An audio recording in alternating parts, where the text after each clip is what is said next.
What I'm about to tell you happened last year on Valentine's Day. I'm a female who lives by myself in a small house about 10 minutes outside of a major city. I've lived in this house for about 3 years now, after moving from an apartment in another city. I had been single for a while, and I hadn't really been dating at the time. I was mainly just focusing on work, which was really busy at this time of the year. Then one morning, it happened to be Valentine's Day, and I got up at about 6 a.m. like I usually did. When I stepped out of my front door, I noticed that there was a letter on my front step with a rose on top of it. I picked it up and saw that it had my name on it, but no return address. It was strange because at this early in the morning, I knew that somebody had to physically bring the letter and rose to my front step and not just mail it. I took them both inside and was really curious to find out who this was from. When I opened up the letter, my mood went from happy to creeped out. The letter was typed out and started out by complimenting me on my looks and also saying I was really nice. Then it went on to describe some of my daily activities, and eventually whoever wrote it said that we were meant to be together. However, they never left their name, and there was no indication at all of who it was from. I took a photo of it and sent it to a texting group chat that I had with several of my friends, asking if one of them did it as a joke. I really didn't think they would do something like that, and sure enough they all denied it, but they did think it was pretty funny. I thought about all the people that it could have been, but I didn't really have any good ideas as to who it was. I decided to just move on and forget all about it. That night when I returned home from work, I once again saw something on my front step. There was a heart-shaped piece of paper, and it said on it, "Why don't you spend Valentine's Day with me?" I took it and went inside and called my best friend to tell her about it. We talked for a while, and it made me feel better, but a little while later after hanging up, as I was in my living room, I heard a knock coming from my front door. It was nighttime by now, so it immediately got me suspicious. I went over to the front door, but nobody was there. I thought I saw out of the corner of my eye a man walking down the sidewalk in the other direction. Of course, I only saw him for a second, so I couldn't really give a description of him at all. I opened the door, and there were no new letters or anything like that on the front step. I was now pretty concerned about whoever this was, but I didn't really know if it was grounds to call the police or anything like that.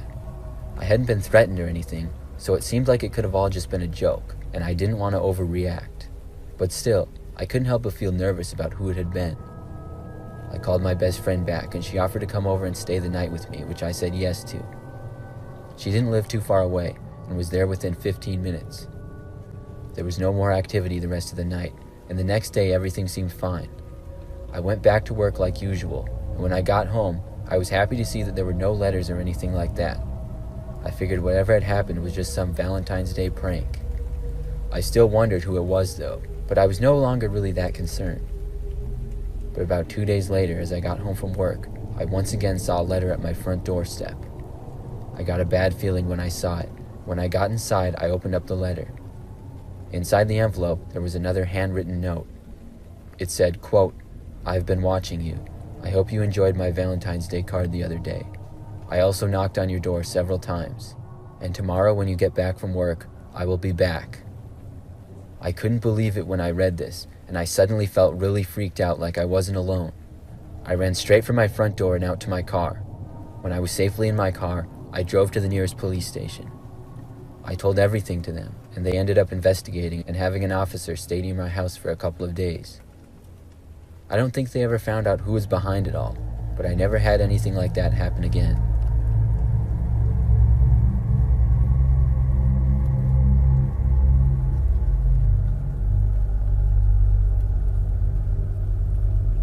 A few years back, I went on a date with my girlfriend on Valentine's Day.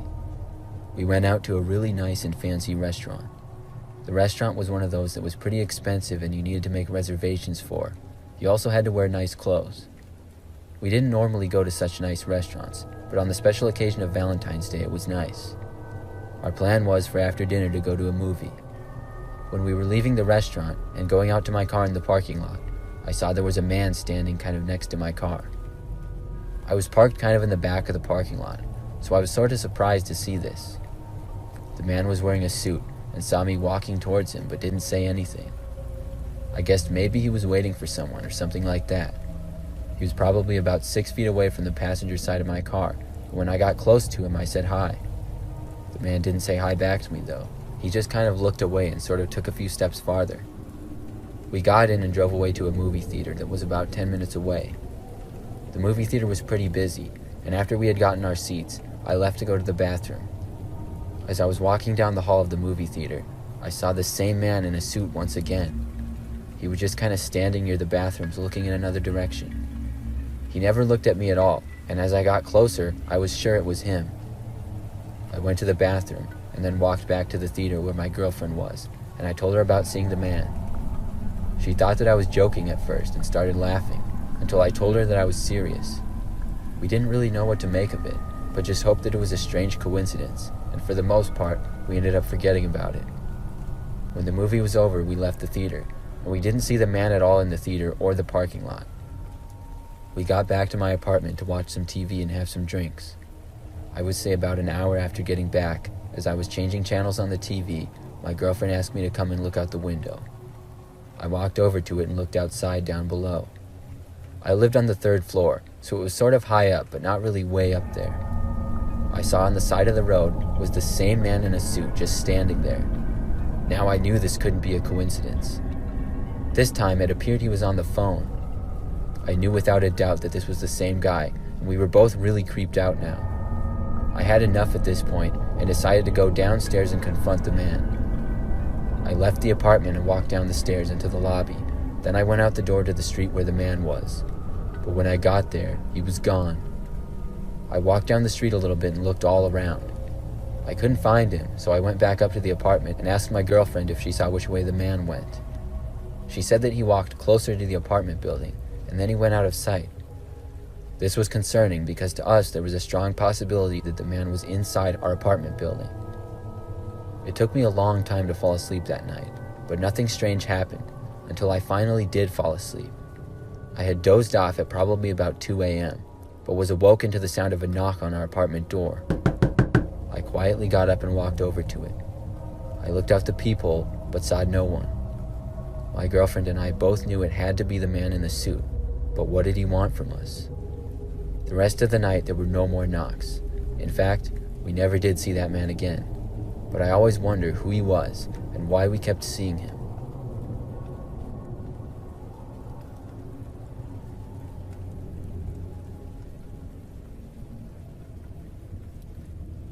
This happened last year, a few days before Valentine's Day. I was 18 years old at the time, and I was a very shy kid. It seemed that every girl I saw ignored me or just didn't really want to talk to me. Anyway, I was at a restaurant with my best friend at the time, who I'll call John. We were talking about a bunch of different things, but mainly sports. Eventually, I asked him about some dating advice. I knew I could ask him about this sort of thing because at the time he had a girlfriend. I told John I was sick and tired of being ignored by every girl, and John told me to take out my phone. He took his out as well and told me about the dating site he used to meet his girlfriend. John helped me by explaining how to make a good profile and things like that. A few hours later, I was at my house in my room setting up the profile. I tried to find the nicest picture of myself that I could, and when I did, I used it for my profile. Then I used the app for a while and hoped to get some matches. I decided to watch some TV in my room after that, sitting on my bed, waiting for my phone to go off saying I had matched with someone. I was skeptical and didn't really think that it would work, but after about just a minute, there was a ding from my phone. I grabbed my phone to look and see what it was. I saw the message was from the dating website, and it said someone had matched with me. When I clicked on it, I saw I had matched with a girl named Eva. I clicked on her profile and saw that there was a picture of Eva. She was my same age and had black hair and bright blue eyes. She was also wearing a blue dress, and she was smiling, showing off her bright white teeth. I felt myself smile. This was the first girl who I was about to talk to, so I decided to send her a simple hello to start the chat between us. A minute later, Eva sent a hello back. We ended up chatting, and she seemed really nice. I then asked Eva if I could meet her in real life and not just chat with her, and she actually said yes.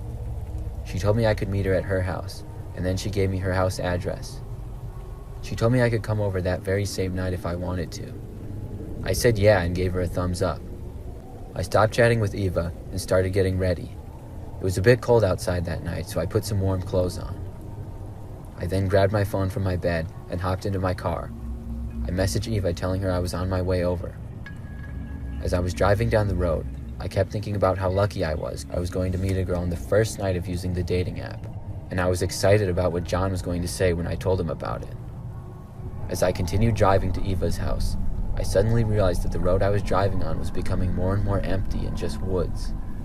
I passed by houses every several minutes, but there were barely any streetlights, and it seemed that I was heading into the middle of nowhere. In fact, it took me almost an hour to get to her house. When I got there, I texted Eva telling her I was there and got out of my car. When I looked up at the house I was standing in front of, it looked like it would cave in at any second. I had a bad feeling, but I decided to keep going up to the front door. As I did, I noticed the grass that was in the front lawn was knee height. I sent Eva another message. I told her I was in front of the house and told her to tell me if this was the right address. She sent a message saying yes, she was there, and to just go inside and call out her name. I grabbed the doorknob and let it slowly creak open, walking inside the house. I noted that it was dark and dusty inside. I didn't see Eva or anyone else, and then I tried to send Eva another message, but the app wouldn't work. The Wi-Fi signal was down, and I wasn't really getting any service on my phone. I decided to walk around to see if I could find her, so I headed into the living room. I saw a bunch of old furniture, and then I noticed hanging from the ceiling was a bright blue dress. I noticed it was the same one that Eva had been wearing in a couple of the photos she had on her profile. Then I saw a black wig hanging from the dress. It made me really confused because Eva's hair was black in the pictures. I called out Eva, hoping she would hear my voice. But just then, in the deepest and creepiest tone, I heard a yes from behind me. I nearly jumped and hit the ceiling. I turned around, but I didn't see Eva. The only person standing in front of me wasn't a girl. It was a guy wearing a black hoodie. He had the hood up and was wearing blue jeans. I noticed he had brown hair and he gave me a creepy smile and winked. I asked who he was, but he didn't say anything. He just pointed at the blue dress and the wig, grinning at me with the darkest smile that a human could. Then I noticed he had something in his hand.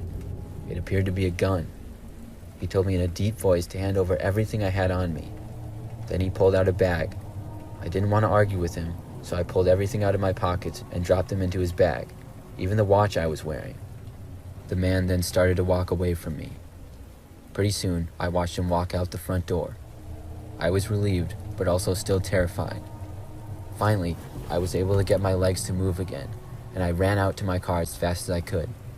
Luckily, I didn't see that freak again, but he had all of my stuff. I drove all the way back to John's house and told him everything. From there, he called the police, and when they arrived, I told them everything. As it turns out, the man who had lured me into the house was also pretending to be the Eva girl, and she didn't really exist. That's why I saw the blue dress and the wig in the living room of the house. The house also didn't belong to the man, and it was an old abandoned one. The scary thing is, the police never found the guy. But since it happened, I stopped using dating apps.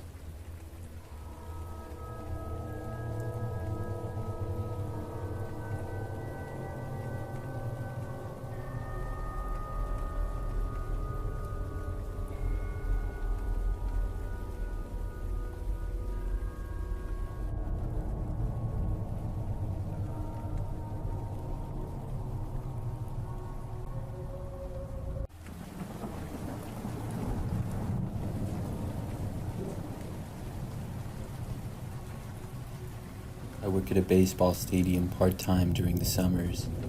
Last summer, I worked just about every home game. This story takes place one time after we had a night game.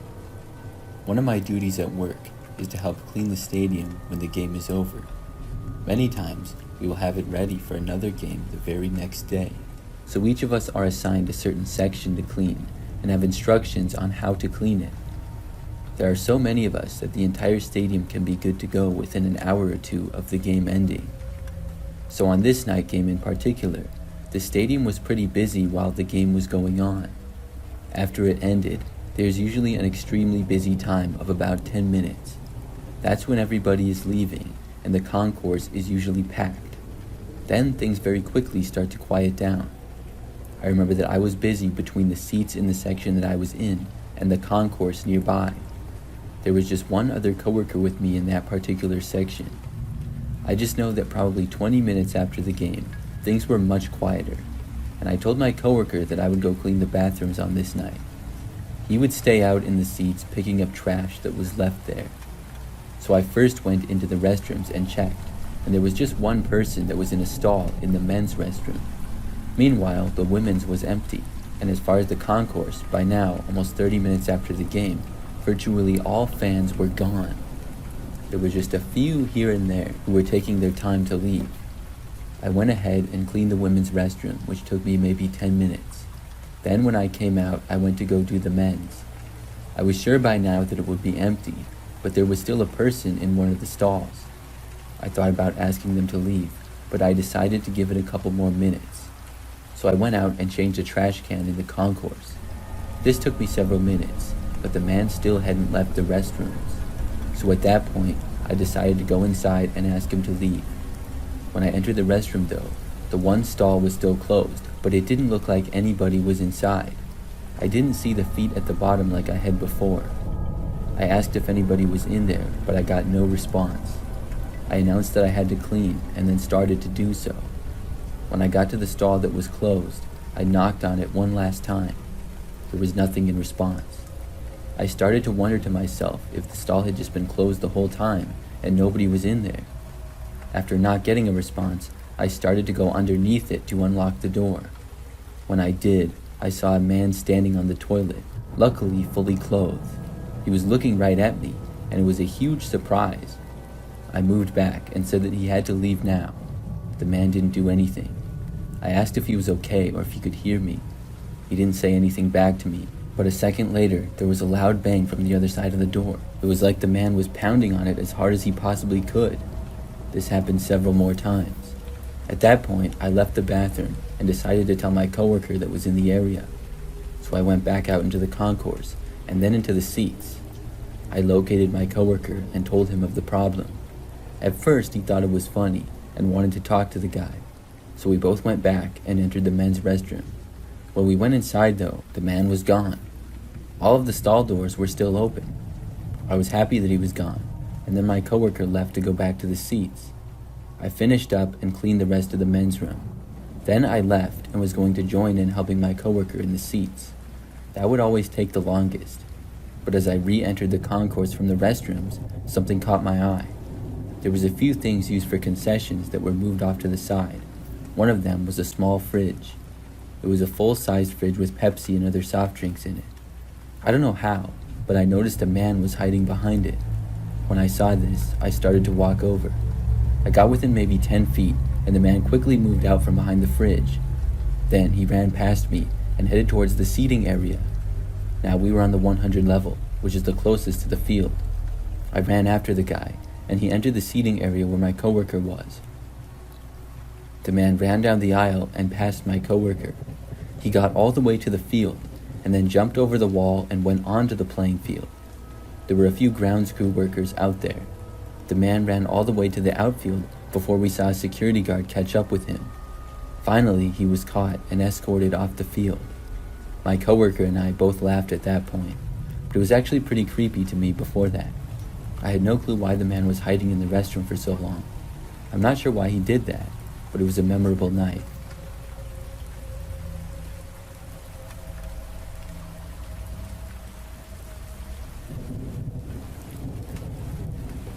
This is the story of my scariest experience going to a sports game. And my team only won 5 games last year. Talk about horror. Anyways, I won't say which team is my favorite, but it's an American football team. The games are always packed, and I'm sure to go to several each year. Because of how many people go to every game, parking can be a bit of a nightmare. I live pretty close by, but not close enough that I can walk or anything. I obviously have to drive. So for this game, I parked sort of far from the stadium. I had researched a little bit beforehand, and I was able to park for free in a Target parking lot. It was a night game, and I arrived about an hour before kickoff. I was meeting a friend there who took an Uber from his work.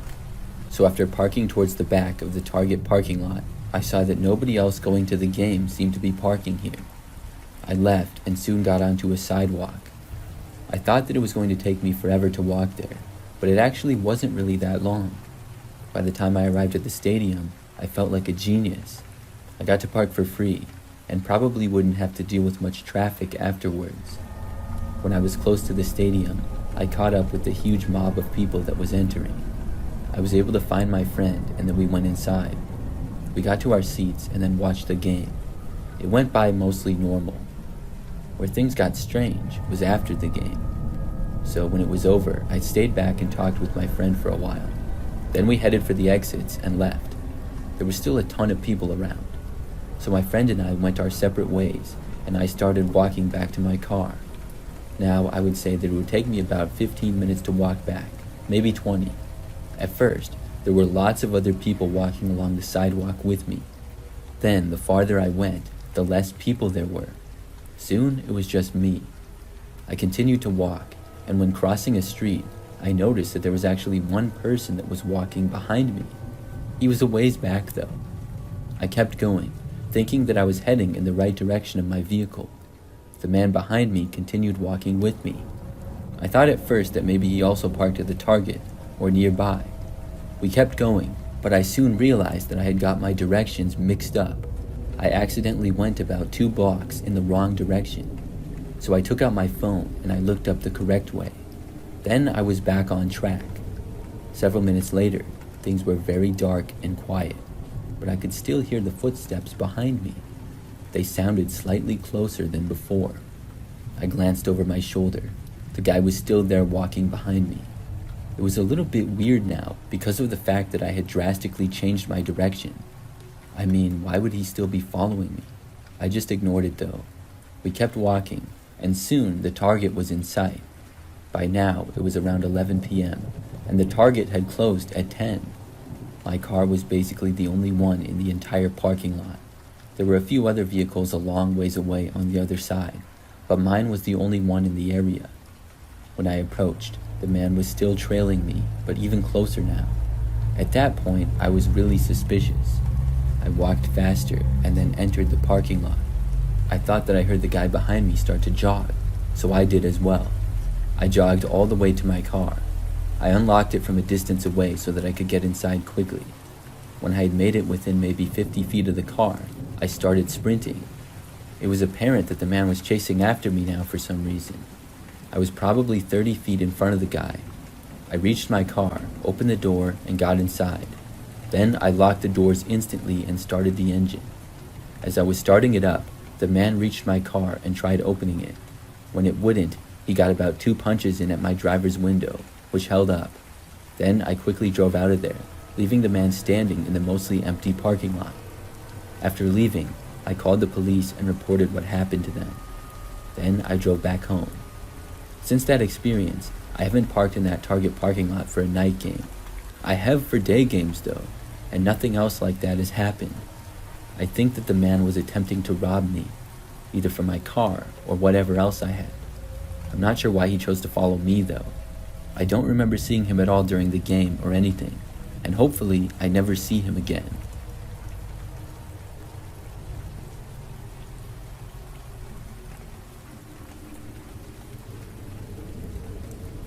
For some background to this story, I'm a female, and this event took place when I went to a basketball game with some friends.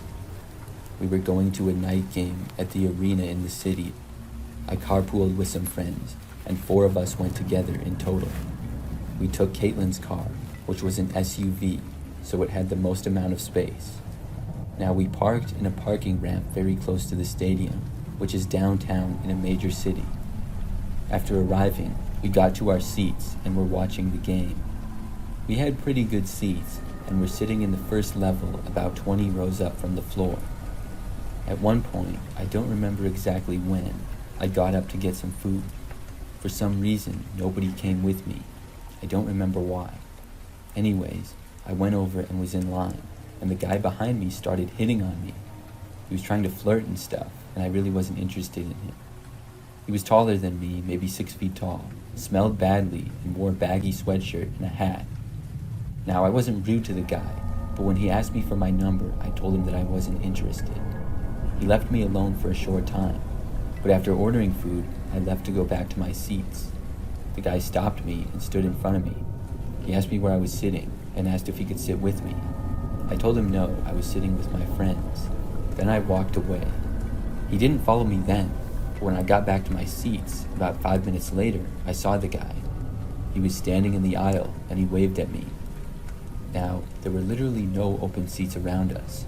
I didn't think that he was sitting near us, but at first I wasn't sure. The guy was in the aisle, blocking people's view, and I guess trying to find a way to get to us. After standing there for like a minute, somebody told him to sit down. This finally got him to walk away. He went back up the aisle and left the section. I couldn't believe that he had actually come down and tried to sit near us. For the rest of the game, I did not see him. I ended up forgetting about the interaction for the most part. When the game was over, the four of us left the stadium. Right outside, there was a large crowd of people who were all leaving the arena like us. In the midst of this, I saw the man again, but not before he saw me. By the time I noticed him, he was already looking at me and walking in my direction. My friends and I then tried to quickly walk away. The man literally followed us all the way to the parking garage. He was trying to talk to me and stuff, but I told him that I was not interested. So we got inside the parking structure and then went inside of Caitlin's car. I didn't notice the man when we were in there, and when we got in the car, I was sitting in the back and we left. At first, we got stuck in traffic, but it didn't last for very long. During the entire drive back, I was talking with my friends and completely distracted. Now, my apartment is not that far outside of the city, so I was dropped off first. Caitlin pulled over to the side of the road in front of my building. I said bye to my friends and then got out. Then they drove off. Right when I started walking to my apartment, I noticed that another car was pulled over on the side of the road with the lights on. It was behind where we had been. Then the lights turned off and the driver's door opened. As I was walking, I saw the same guy get out. I was so surprised and had no idea where he had come from. He was a ways away, and I did my best to go to the front door of my apartment quickly. He was walking right over to me. I could not believe the nerve on this guy. I made it to the front door and used my key fob to open it.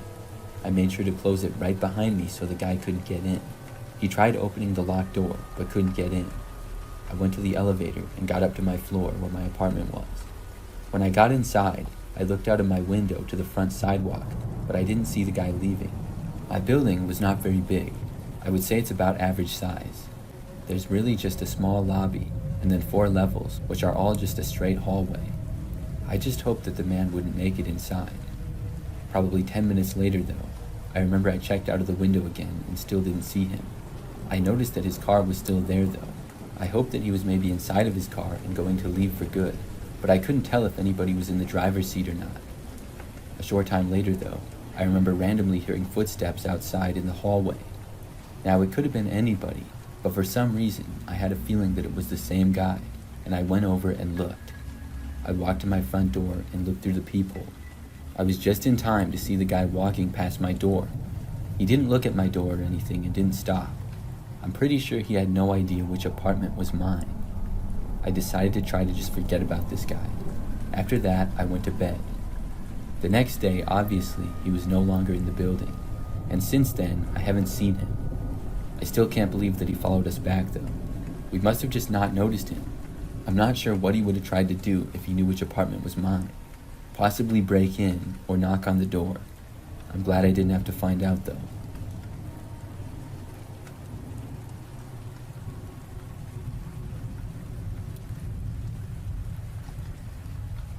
This is something that happened last year when I went to my boyfriend's soccer game. He plays in this league that's not professional or college or anything, but it's still taken very seriously. Most games are at nearby parks depending on who they play. I go there sometimes here and there, and usually there are maybe 20 people that watch.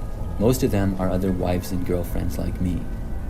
One time, the game was at a park that was about 10 minutes away, and it was a night game. I went to watch, and there was a game going on before my boyfriend's, so his game didn't start until about 8:30 p.m. Not very many people stuck around that late to watch it, plus it was kind of cold. I remember that it was also a bit foggy out, and there was just one set of bleachers that I was sitting in. I went and sat at the very top, and there was just a couple of people scattered around at the bottom. The field was surrounded by woods on 3 sides of it. Then, on one end, there was an open field, which led to a small park building. Past that and to the left was the parking lot. So I was sitting up in the bleachers and watching the game. I remember at one point I heard this noise behind me in the woods. It sounded like maybe an animal was moving through it. It had to be pretty loud though in order for me to notice. Being at the top back of the bleachers, I was probably 20 feet above ground and could look back into the wooded area. So I looked out to see what was there. I saw some movement of where the noise was coming from, but I couldn't tell what it was. The soccer game wasn't really that exciting at the moment, so I got up from the bleachers and walked around to look. Once I was there, I could still hear the noise. The woods was very dense, but I could get a better view on the ground than from up in the bleachers. When I got close, the noise stopped. I was looking around, trying to see what it was. It seemed like it was coming from maybe 20 feet in or so. It was very dark back there. Then I just happened to notice there was a man standing in the woods. It was kind of strange because there was no path going in those woods or anything. And the man was also staring right at me. His eyes were real wide, and I walked away when I saw him. I went right back to the bleachers and sat down again. I wasn't sure what the guy was doing there, but it was kind of strange. So I pretty much just watched the game for the next 30 minutes or so. In a break in the action, I got up to use the restroom over at the building. This was a pretty long walk, and nobody else was around. After doing so, I emerged to see the man standing not that far away from me. He was just staring at me again, and standing just outside of the woods, but now all the way over here. I began walking back to the bleachers, and the man remained standing there at first, but then he actually started walking back after me. I remember that he was trailing me almost the entire way back to the field, but he was a good distance behind me. Once I got to the field though, he sort of stopped. Then I got back to the bleachers and continued watching the game. I looked over, but did not see the man anymore. I didn't see him for the rest of the game either. I was a little creeped out by his odd behavior. After a while longer, the game finally ended. My boyfriend and I then started walking back to the parking lot. I remember that when we made it there, we saw this strange man standing near our vehicle. This was just really weird. The guy was just standing there staring at us. We kept walking closer, but I honestly didn't want to get that close to him. When we made it within probably 10 feet of the guy, he just turned and then ran off into the woods. It was very strange. We left after that, but I've always been wondering ever since then what the guy was doing.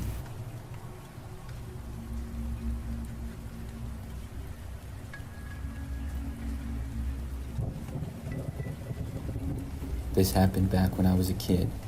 I think I was maybe 10 years old at the time. I played basketball growing up and would be on a team with a bunch of friends. One Saturday, my team was playing in a tournament at a local high school. In these tournaments, there would be a bunch of teams, and you would usually play about 2 games in a day. So I remember that we played a game in the morning in the high school, and we had some time before our next game, I think a couple of hours. So we were supposed to hang around the school. Most of my teammates were hanging out in the bleachers and watching the other games. I did that for a while, but my friend and I got kind of bored and wandered off. We started basically exploring the school. After walking around for a while, we came into this hallway at one end. We were far away from the gym, and every hallway was completely empty with it being a Saturday. I don't remember what we were doing back there other than just walking around. But in that hallway, I remember this guy came out of one of the classrooms. The lights had been off in the classroom, so I'm not sure what he was doing in there. I didn't recognize him at all either. He just appeared to be some guy, not a teacher or coach or anything. I remember that he approached us and asked us what we were doing back there. We said we were just walking around.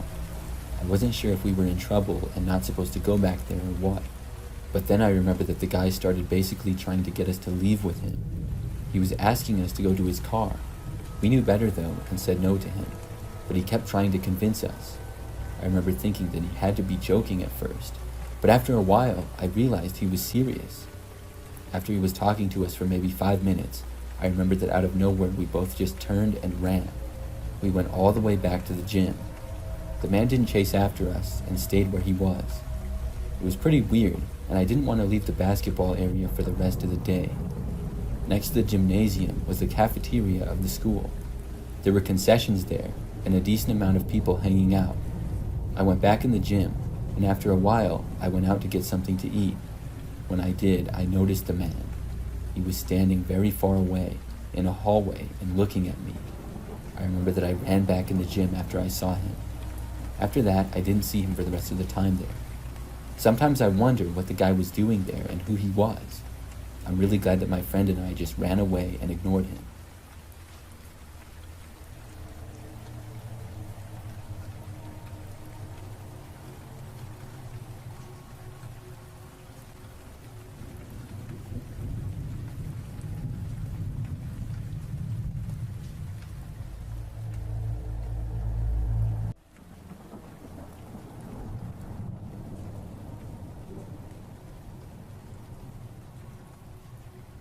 This happened just a couple of weeks ago when I went to Walmart one night. I think it was about 8 o'clock, and I went there to only get a few things. When I got inside the store, it seemed pretty normal to me. It wasn't too busy, and it wasn't completely dead either. I didn't waste any time and started walking to the right. The first thing on my list was to get some more soap. As I was walking down that way, I remember seeing a man walking in the opposite direction. He was wearing a shirt that said "human mammal" on it. I specifically remember seeing that. But afterwards, I passed him by and kept walking. After getting the soap, I then headed towards the back end of the store. I was over there getting the last several items, and it took me a little bit over 5 minutes. Then I headed back towards the front end of the store. When I made it a little more than halfway to the front, that particular area was very quiet. But there was one person there, and they caught my attention. It was the man that I had seen earlier, and he was standing in a random aisle, just pushing things off the shelf. It was like he was trying to make a mess. The man had slightly long dark hair, was somewhat big, and a little bit less than 6 feet tall. When I saw him doing this, I couldn't help but look. I was going to just keep walking past him, but when I got kind of close to him, I stopped. The man looked at me as he continued throwing things on the floor. I asked him what he was doing. I didn't say it in a way as if I worked at Walmart or as if I was mad at him. I was just genuinely curious. The man looked at me as I spoke, but did not stop his actions. After my question, he looked away and completely ignored me. I looked around and did not see any employees in the immediate area. When I looked back to the man, he was giving me the middle finger. I thought about saying something to the guy, but decided not to and just walked away. Somebody would see what he was doing soon enough, and he would probably get kicked out of the store or banned. I walked the rest of the way over to the self-checkouts. Then I checked out and started to leave. Well, I guess as I was checking out, the man in the human mammal shirt walked over to me without me knowing. Because as soon as I was walking into the parking lot, I looked back and saw the guy walking behind me. He was like 50 feet back, and at first, I wasn't sure if he just happened to be leaving at the same time as me or not. I don't even know why I decided to look behind me, but I'm glad that I did. The guy appeared to be looking right at me, which was strange, but I ignored it. I continued as normal and got to my car, unlocked it, and went inside. I wasn't in a rush to leave or anything, but when I started the engine and was getting ready to back out, I saw him. The human mammal had followed me all the way to my car and was now standing right behind it. He was looking at me through the rear window of my vehicle. I waited for about a minute and he didn't move at all. Then I rolled down my window and yelled to the guy, asking him to move. He ignored me completely. He just stood there with barely any expression on his face. This guy was really confusing to me. I honked my horn and he still didn't move. So then, I turned my engine off and got out of my car. At first, the man still didn't move. I asked him what his problem was and he still ignored me. I wasn't really sure what to do. I didn't want to get in the guy's face or anything because he seemed sort of unpredictable. I decided to walk back inside Walmart. As I went through the parking lot, the man calmly walked behind me, following me yet again. By the time I made it to the doors, he was maybe 10 feet behind me. When I walked inside, I wasn't really sure where to go, so I just started walking. But when I made it sort of past the self-checkouts, I saw a few employees standing around. The man behind me was still about 10 feet back, and one of the employees approached him. He tried to walk past, but another employee walked in front of him. I heard that they were confronting him about throwing things off the shelves of the aisles. Somebody must have seen him, or possibly he was seen on security cameras. This allowed me to get away from the guy, and I turned around and left the store while he was still there. This time, he wasn't able to follow me. I left and haven't seen him since. Hopefully he was banned from the store or something. I'm really not sure why he did all of that. It was like he was just trying to cause problems.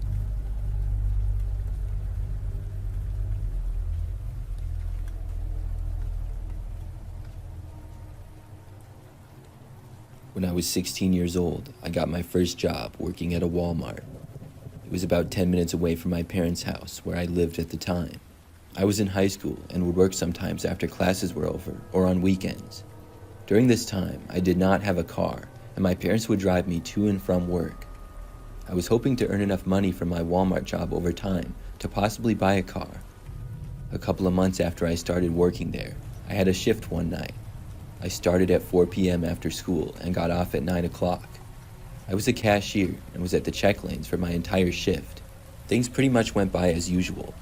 The store was not too busy, and there was really only 2 hours where there were a lot of customers. Other than that, it was fairly quiet. I actually was able to get off a little bit early that night. At about 8:45, my manager told me that I could leave now because things were so quiet. I left the check lanes and went to the employees-only area of our store to clock out. Then I texted my mom, letting her know that I was off early. She knew that I worked until 9, and sometimes I would get off a little bit early or later. My mom replied quickly, letting me know that she would be leaving to come and get me. I left the store and walked to the front of it. There were a few benches looking out to the parking lot on the sidewalk area over there. There were also a couple of small plants and trees as well, scattered around. I sat next to this tree on a bench, where I would often sit and wait for my mom to pick me up if she wasn't there already. I went on my phone and just waited. The parking lot was pretty quiet for the most part by now. It was getting to be a little bit later at night. Still, occasional customers would come inside the store or leave. There were also a lot of cars in the parking lot with all of the employees we had, as well as the customers. I remember seeing this one car, which was a larger and older looking SUV, enter the parking lot. It drove around, and then drove right in front of the entrance doors, which were a little ways to my left. Then it slowly went forward and past me, going to the other set of doors. I watched it go past those doors and take a left, going back through the parking lot. I really didn't think much of it and focused my attention back to my phone. But I remember a couple of minutes later, looking up and seeing the car again. It was back, as if it was taking another lap around the parking lot. It was also moving at a very slow speed. This time, the car came to one of the parking aisles and then turned to go towards me again. It drove along the front of the store and slowed down some more.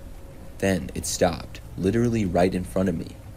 I had a sort of bad feeling about it for some reason, but I was more confused than anything. This certainly wasn't my mom's car. After the SUV stopped, the passenger side window, which was closer to me, rolled down. Now I could see that there was a man in the driver's seat and he was looking right at me. He then yelled to me, asking if I needed a ride. The man said that he could drive me home or to wherever I was going. I shook my head and told him no thanks. I didn't get a good look at the guy, but I remember that he had sort of dark and long hair and was wearing a baseball cap. He said that I should go with him and waved me over. I still said no, but the man did not drive away. I thought he would leave, but for a few moments he just sat there. Then, suddenly, his driver's door opened up and the man started walking around the car.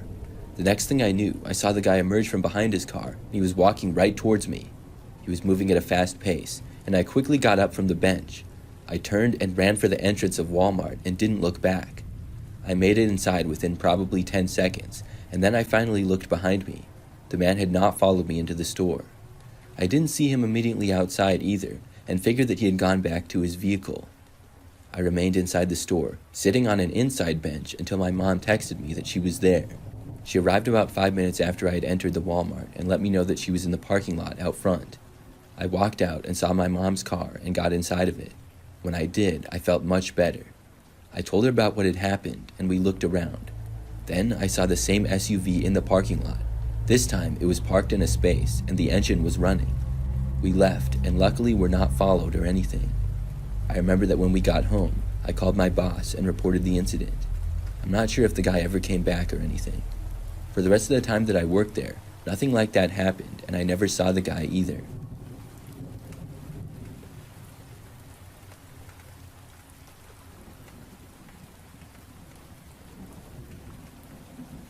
For a little background, I'm a female and live fairly close to several different Walmarts.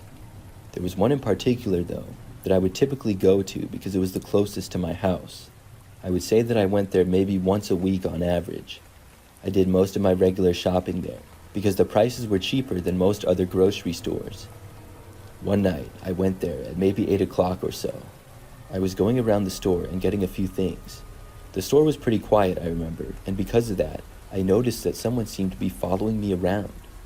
I really didn't know exactly when they started, but I walked through about 4 aisles with the same person trailing me. I stopped and looked back. It was a Walmart employee. He was sort of short and had dark brown hair and glasses, and when I looked at him, he kind of stopped. Then I turned and kept going. But shortly after I left the aisle, I saw him again. I couldn't believe it. It was so obvious that he was following me, but I didn't know why. I decided to go to a random aisle sort of far away. He followed me, saying about 30 feet back at least. When I got into an aisle, I stopped there, and he stopped at the end of it. I couldn't take it anymore, so I approached him. I walked to the end of the aisle where he stood, seemingly looking at items on the shelf. He must have been trying to make it look like he was working and not following me. I said to him, "Is there a reason why you were following me around the store?" The guy looked at me all confused and claimed that he wasn't. He said that he didn't know what I was talking about. I told him how he had gone down every aisle that I did for the last 5 minutes at least. He claimed that it must have been a coincidence and said that he was always moving around the store. I just shook my head and walked away. When I did, he didn't follow me. The fact that I confronted him hopefully let him know that I knew what he was doing. I didn't feel like reporting him or anything though. I finished up my shopping and then left without seeing the guy. After this experience, I figured that it wouldn't happen again. After all, I had caught him. But the next time I went to that Walmart, roughly about a week later, it did happen. This time, it was harder to tell. He did a better job of following me while still keeping a distance, but I could still tell that he was following me. I had noticed him not that long after entering the store. I noticed him across the walkway in another aisle. I moved away, hoping that he hadn't seen me yet at all, but I saw him again a short time later, closer to me. When I moved to another aisle just a short time later, I saw him at the end of that aisle. At that point, I decided to just leave. I didn't even bother to buy anything at all. I was pretty creeped out by the guy. He didn't follow me out of the store or anything, and I hoped to not see him again after that. I considered not going back to that Walmart after. The next time that I had to go to the store, I went somewhere else. But several weeks later, I must have forgotten about it, because I went back to the Walmart and was hoping to have a normal shopping trip. I wasn't thinking about the guy until I noticed him again. It was maybe 5 minutes after I had entered the store, and he was walking by about 20 feet away. When I remembered him, I decided to just leave immediately. I would go to the next closest Walmart instead, which was maybe 5 to 10 minutes away.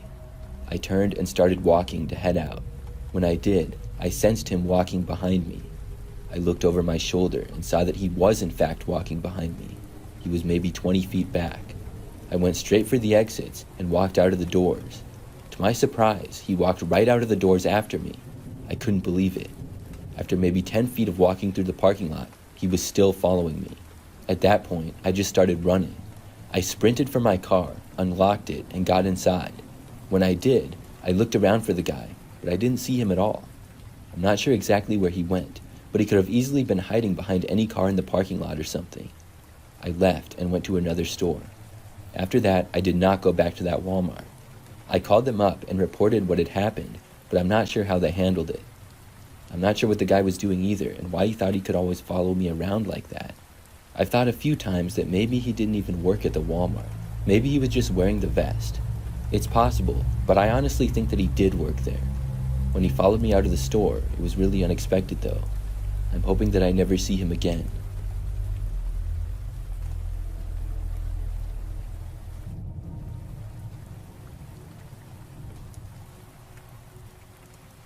I used to work at Walmart. I worked there for about 6 months, and I mostly just stocked shelves. I also worked past close often and would work overnights. The job was pretty easy, and I would usually get there at about 10 o'clock at night and work until 6 a.m. The store closed at 11 p.m., so for about an hour I would be working with customers in the store, although generally there were very few of them at that hour. Our particular location was probably one of the quieter ones. We were always hiring and often a little bit short-staffed, even with it being one of the quieter Walmarts. I imagine that some other Walmarts probably have lots more employees than we did. One night, I got to work at 10 o'clock and had some boxes of items to stock shelves with in the grocery area. At around midnight, I was by myself in one of the back grocery aisles. It was mostly quiet in the immediate area where I was. But out of nowhere, I heard something fall off of seemingly one of the top shelves in the next aisle over. I thought this was weird, and I stopped what I was doing to go see. I figured that another coworker was there for some reason. When I walked around the corner and looked into that aisle, I didn't see anybody at all. I went back to what I was doing and continued with work. For the next 10 minutes or so, everything was normal. But then, out of nowhere, I saw this guy walk into my view for just a second. He was passing by my aisle and did not appear to be an employee, but I only saw him for like a second. I got up and walked over. When I looked around the corner, I saw him disappearing into another aisle. I called out asking who was there, but got no response. I decided to go and see who it was. I walked over and into the aisle where the guy went. When I looked down this one though, I didn't see anybody. It was really strange because I didn't hear him leave the aisle. I was sure that he was there. I kept looking down that aisle, and then I saw him. He was hiding within the aisle on the bottom shelf. He was mostly covered by boxes and was about halfway down. I just barely saw his head peeking out between the boxes. It was a really strange sight. I should have just walked away and found my boss, but I decided to call out to the man again and ask him what he was doing. When I did, he did not move or answer me. I told him that he had to leave and we were closed. I don't think this really had much of an effect on him though. He remained hidden, even though I knew where he was, and he also knew that. I left at that point to find my boss. I walked a ways away, and I let him know that there was somebody hiding in one of the aisles. We both walked back over to the aisle where the man was, but when we got there, we were just in time to see him running away. He went sprinting out of the aisle and out of both of our sights. We briefly walked over to where he had gone, but he had been running pretty fast. My boss told me that it would be taken care of, and I could go back to work. As my boss walked away, I heard him radioing in to somebody else, and I felt at ease about the situation. I went back to work after, like usual. I stocked shelves for the next hour and a half or so. But then, as I was over there by myself, I heard a noise of somebody approaching me. I turned around and once again was expecting to see a coworker, but I saw the same guy. Somehow, he was still here. I thought my boss told me he was going to take care of it. The guy startled me, and I got up and immediately started running away. It was the only thing that I could think to do. The crazy part is the man actually started running after me. He gave chase as I ran past several aisles before finding a coworker. When another coworker saw us, the man finally diverted and ran into another direction. At that point, both my coworker and I went in the opposite direction of the guy. The police ended up being called, and a bunch of us employees were evacuated from the store. When the police got there, they went inside and were able to catch the man after probably 10 minutes. I'm not sure how, but the guy had been able to elude everyone for several hours. He stayed in the store after closing, and nobody was able to kick him out. He would hide in the store and move around when nobody was watching him. What his ultimate plan was, I don't know. It really creeped me out though. I'm glad that I saw him when I did. I'm not even sure why he was approaching me.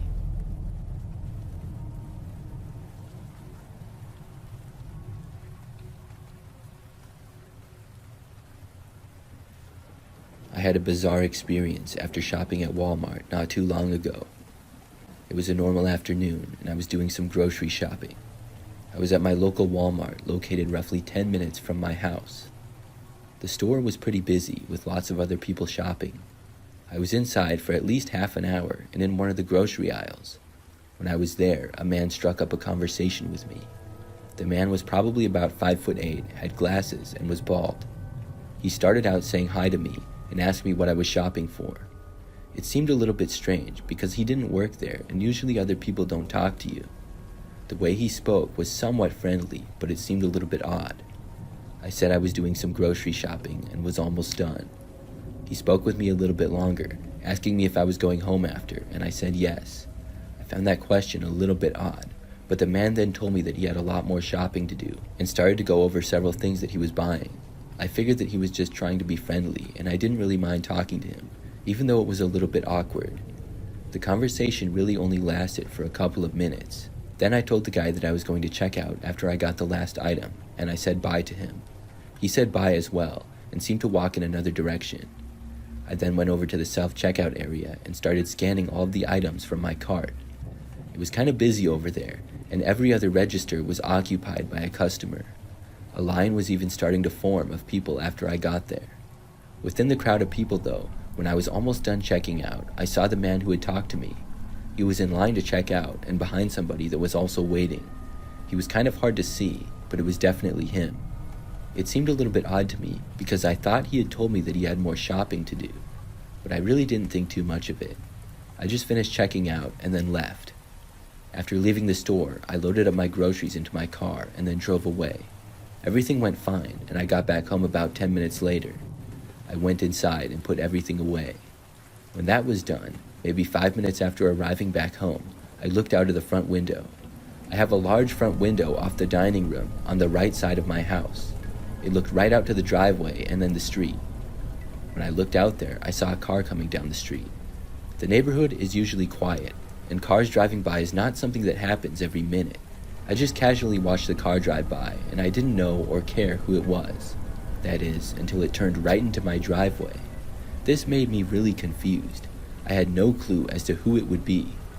After the car parked, I was still there about 5 feet away from the window, looking out. The door of the car then opened, and I saw the same guy from Walmart get out of it. He then walked right up the driveway to my front door. As he was walking up, I quickly ducked down. I really don't know if he saw me or not, but he proceeded to knock on my door, to which I did not answer. I was too creeped out. He knocked again, and I stayed where I was. I didn't even want to get up, or he might be able to see me. After probably 5 minutes, I hadn't heard anything in a little while, and I got up. I saw that he wasn't at the front door anymore, but then I looked over to the left and realized that he was at another front window. He was looking in, and I ran out of the room. After that, I was ready to call the police if the guy tried to break in or something, but when I went back to look a few minutes later, he was actually gone. His car was also not in my driveway, and I felt much better. I haven't seen him since. I really don't know how he knew where I lived. He must have followed me home without me noticing or something. I'm glad he didn't try breaking in. Why he went to my house in the first place, though, I don't know.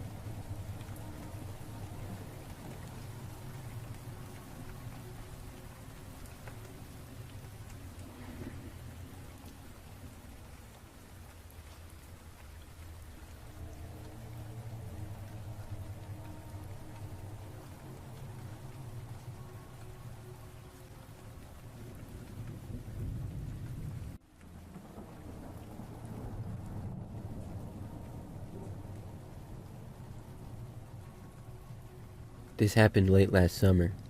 My husband and I decided to take our kids out to a small campground we've used a few times before. It's pretty spread out, maybe a few hundred yards between sites, and not many people go there during the week. Our son is 7 and our daughter is 3, and this was their first overnight trip. We set up the tent, made food, and let the kids run around. But once it got dark, they got uneasy and every little noise bothered them. After a while, they both started wanting to go home. It got to the point where we figured it just wasn't worth it, so we packed them into the car and dropped them off at my sister's place about 20 minutes away. We told ourselves that we would stay the night and we would head back for the kids in the morning.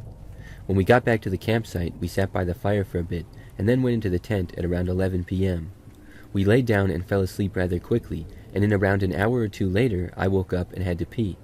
I woke my husband up, and he got up and walked me to the bathroom, which was about halfway between campsites. On our way back, we saw a light coming from our campsite, which kind of worried us, making us think that our family was looking for us maybe. We walked quickly back towards the campsite, but right before we got to the trees, my husband threw his arm out to stop me. I stayed quiet and looked back at the campsite and watched the light, and that's when I saw the glint of silver in their hand. The person near our campsite had a long knife in their hands. We ducked down and hid behind some trees in a typical scary movie fashion. The guy heard us then move and then shined his light towards the woods. He started running towards the woods, and we took off running in the opposite direction. We could hear him running behind us, and we kept checking back to see if the light was gone. We eventually were able to circle to the road and crept slowly back to my husband's SUV. We got back and then drove as fast as we could and called the police, who had us take them back to the campsite. We waited in the car while they checked the campsite and the surrounding area. Soon we saw more police cars pull up, and then the 2 original officers came up and asked us to walk to the tent with them. We did, and what we saw was shocking. Our tent was slashed to pieces, and so was all of our stuff. The police ended up evacuating all the other campers and swept the entire area, and didn't find anything except a flashlight that was along the way we ran. We got very lucky that we went to the bathroom when we did, and even more lucky that the kids weren't still there with us.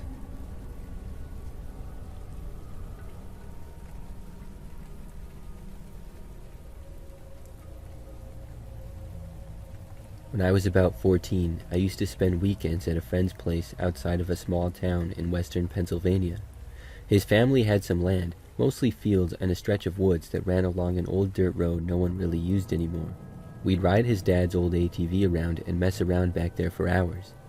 One winter, I stayed over and we got a few inches of snow overnight. The next morning, we took the ATV out and rode along the edge of the woods until we got bored. Then we parked it and walked in like we always did.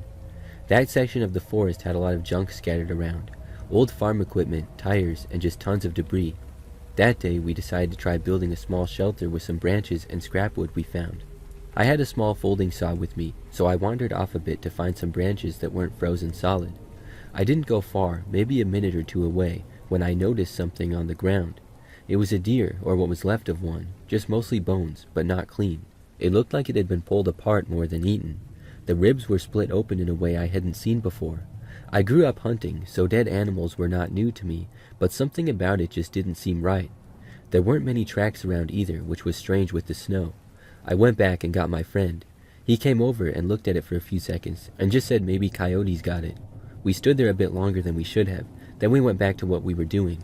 A little while later, I was tying a branch to one of the supports when I noticed something between the trees. It looked like a person standing still, but I couldn't make out any details.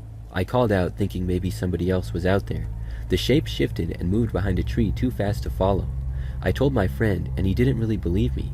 While he was talking, I looked past him and saw the same thing again, closer to us this time. It was standing out in the open, but still hard to focus on, like my eyes wouldn't settle on it. I grabbed his arm and told him that we needed to go. He laughed at first, but then he turned and saw it too. He didn't say anything after that, and we both just ran. We didn't stick together. I went straight for the field, crashing through branches, not really watching where I was going. When I got out to the open field, I finally stopped and turned around. My friend came out of the trees a little ways down, bent over trying to catch his breath. I asked him if he saw it, and he just nodded. We got on the ATV and went straight back to his house. His parents didn't take us seriously and said that we probably scared ourselves. Later in the day, we walked over to his neighbor's place, an older guy who lived there his whole life. We asked him if anything had ever happened in those woods. He told us that back in the day, there used to be a small logging operation back there many decades ago. He said there was an accident, something about a machine failing resulting in an explosion. A few people died and the place was shut down. Everything dangerous was cleaned up, but not nearly all of it, which explained the equipment and debris that was back there.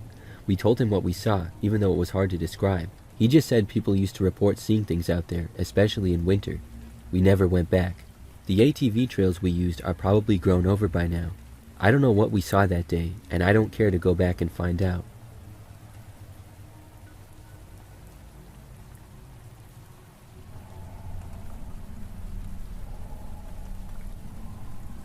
We went camping at a state park that was a couple of hours' trip from home one weekend. It was me, my parents, my uncle, and my younger cousin. By the time we turned in for the night, it was close to midnight, and I was ready for bed. Sometime later that night, I woke up needing to pee. I grabbed a flashlight and headed out into the woods a little bit to pee in some privacy. As I was doing so, I heard a dull tapping sound farther out into the woods. I turned my flashlight on and pointed it in the direction of the sound, but the beam didn't reach very far. I don't know why, but I moved closer to it. I should have just gone back to the tent. But I was curious as to what the sound was, because I knew there were no other campsites that way. Instead, I stepped between the trees and moved closer to the noise. After walking for a few minutes, the noise was getting louder. Eventually, I got closer, and my flashlight revealed a man standing near a tree. He had obviously seen my flashlight and was now looking towards me. I didn't have much time to take in the scene before a man started to move in my direction, but I could see it clear enough, and it was disgusting. With the back of an axe, since that's what he had in his hand, he had hammered dismembered body parts to different trees around him. That explained the tapping sound I had heard, either his axe or a hammer hitting the back of a nail. I ran and didn't think about what direction I went. I just ran.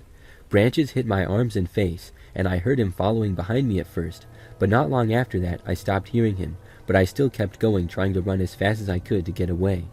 I had totally lost myself in the woods, and I spent the rest of the night moving in circles. Eventually, after the sun had come up, I heard my family faintly in the distance yelling for me. I was able to meet up with them after walking towards them for a while. My family already had a ranger or police officer with them. I don't remember which one because I was so exhausted. The ranger or officer searched the woods for a while after we had left supposedly, but never found any dismembered body parts in the woods. That night in the woods single-handedly made me one of the least curious people in the world now. I learned to just let things be and not investigate anything.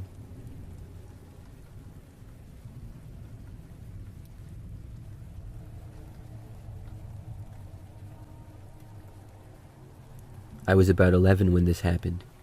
My parents left me and my younger brother at my uncle's place for a weekend while they were out of town. His house sat at the edge of a long stretch of forest with a wide open clearing behind it, which was close to a local park. There weren't any neighbors really that close, as they lived about 1,000 feet away.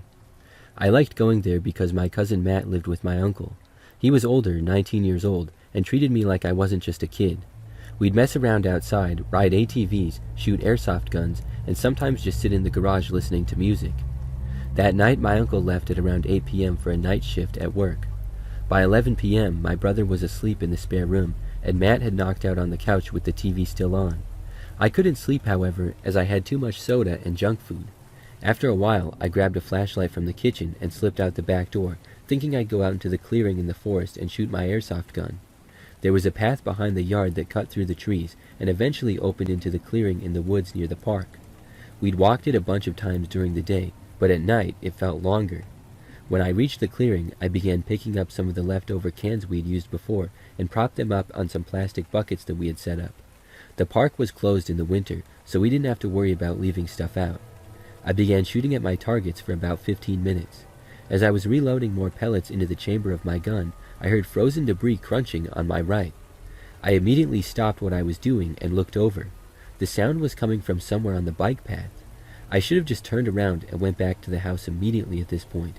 However, my 11-year-old mind was always curious and adventurous, so I decided to investigate. Plus, I had my airsoft gun, so I felt invincible. I advanced down the path a few dozen feet, looking around to see what was making the noise. As I was shining my flashlight around some bushes, I heard somebody humming rather quietly. It was at that point that all the courage from me started to drain, and common sense began to kick in. I was about to consider turning around and running when I heard footsteps coming my way through the woods. I pointed my flashlight into the direction of where the footsteps were coming from. Based on all the details I still remember, the figure was that of a tall, thin, seemingly middle-aged female. Her apparel was just odd, completely opposite of what a normal woman would be wearing in winter weather. She was wearing a long-sleeve black satin dress that draped just past her knees and black high-heeled shoes. Keep in mind it was almost 10 below freezing that night. Once she saw me, she stood still, with her eyes locked on mine. One thing I do remember clearly was the expression on that woman's face. She had the look of satisfaction and malice. It was a very unsettling sight. Not knowing what to do or think of at the moment, I cleared my throat and tried to speak to her. I said hello, and about 10 seconds later, the woman started to make these weird wet sucking noises with her mouth. It sounded like she was chewing on something messily or puckering up her lips to kiss somebody. She then followed with this big toothy smile, laughing under her breath as her eyes continued to focus on me. It began to strike me that this woman who might be on drugs could potentially be dangerous. I took a few steps back as I was very nervous. The woman raised her right arm up from her side and began beckoning me over to her with her index finger, followed by 2 words, which were, "Come here." I screamed, dropped my airsoft gun, spun around, and began to run back into the clearing, and then through the path in the woods back towards my uncle's house. While I was still running, I looked over my shoulder, and to my horror, I saw the woman was chasing after me. I could not believe this woman could run so fast despite the high heels she had on, especially through the woods on an uneven path. I was about 30 feet away from exiting the woods back to my uncle's lawn when I took another brief glance over my shoulder again. She was really close to me now, and I knew that she was going to catch me before I could make it across the whole lawn. Suddenly, right as we reached the grass of the yard, I heard the woman let out a loud gasp. Not an exhausted gasp, but more of a sudden surprise, followed by the sound of something heavy hitting the ground and a person getting the wind knocked out of them. I looked back just long enough to see the woman lying flat on the ground. She must have slipped on the slick grass or tripped over something and fell face first into the frozen grass. Thankfully, this gave me an advantage, and I continued running until I made it up to the house. As I slammed the sliding door shut, I woke my cousin Matt up and quickly blurted out what had happened to me. He took his revolver out of the closet and searched around outside of the house and yard, but the lady had disappeared by then, and he wasn't going to go into the woods looking for her. The next day, my cousin and a buddy of his went through the woods to the clearing to recover my airsoft gun I had dropped, which thankfully was still there. They didn't see anything out of the normal, but I was still scolded slightly the next day about my decision to go out to the clearing alone the night prior. I still don't understand what that woman was doing out there that night. The only thing I know is that she was crazy and clearly had bad intentions for me. I'll always consider myself lucky because if it weren't for that woman falling over, I might not have made it back to the house before she had grabbed me, and I would be at her mercy.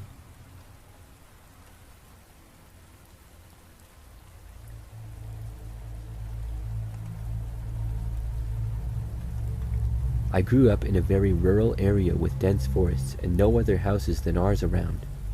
So my family and I loved to go outside for long walks with the dog. By the time this incident happened, I was a 12-year-old girl. On this day, my family and I were on a walk through the woods again. I needed to collect wildflowers for my biology class, and I had seen some new ones before which I wanted to collect on the way back home, but my parents wanted to go another track. We separated and would meet up back home, and I made my way alone. I found the flowers on the track, and I knelt to pick them up, when I suddenly heard the crunching of a car driving on the rough track. That was strange because there were no cars allowed in the woods, but I didn't think about it and simply stepped aside to let the car pass. It was a green Land Rover, and I saw the silhouette of a man behind the windshield. As the car approached me, it started to slow down, and I became a little nervous, so I stepped away from it a little bit farther. The man then stopped his car right beside me, only a few feet away. The driver pulled his window down, and I stared, unable to move. I saw the grinning face of a bearded middle-aged man who shouted, "Excuse me, could you help me find the way out of the forest?" I felt extremely relieved, because he obviously just wanted to ask for directions, which explained how he was so lost deep in the forest. But when I started explaining, he asked me to come closer because he couldn't hear me properly. At this point, I was really alarmed. We had some kids go missing in my area before, and my parents had always been very honest with telling me about the true intentions of bad people. Still, instead of leaving immediately in this situation, I simply stayed right where I was standing and spoke up so that he could hear me better. Ignoring what I was saying, he opened his door and started walking up to me. Frozen in fear, I simply stood there. But when he reached out for my arm to drag me into his car, I guess, I woke up. Adrenaline rushed through my veins, and I ran for my life into the woods. "Hey, wait for me, sweetie," I heard him scream, followed by the sound of cracking sticks right behind me. I panicked and ran as fast as I could. My only advantage was that I knew these woods very well, and I could only hope for him to not know which way I was taking. My knowledge was probably the only thing that saved me, and I arrived on an open road that led to my house. I couldn't see the man anymore, but I was still paranoid, so I ran all the way back and told my parents everything when I finally arrived at my house. Every time from then on when I went for a walk, I took our big black dog with me just as a precaution. On one of these walks, I followed a road and some cars drove past me, with one of them being a green Land Rover. I immediately panicked when it slowed down. I guess my dog does a good job of scaring people off by his height, so the Land Rover just drove off again.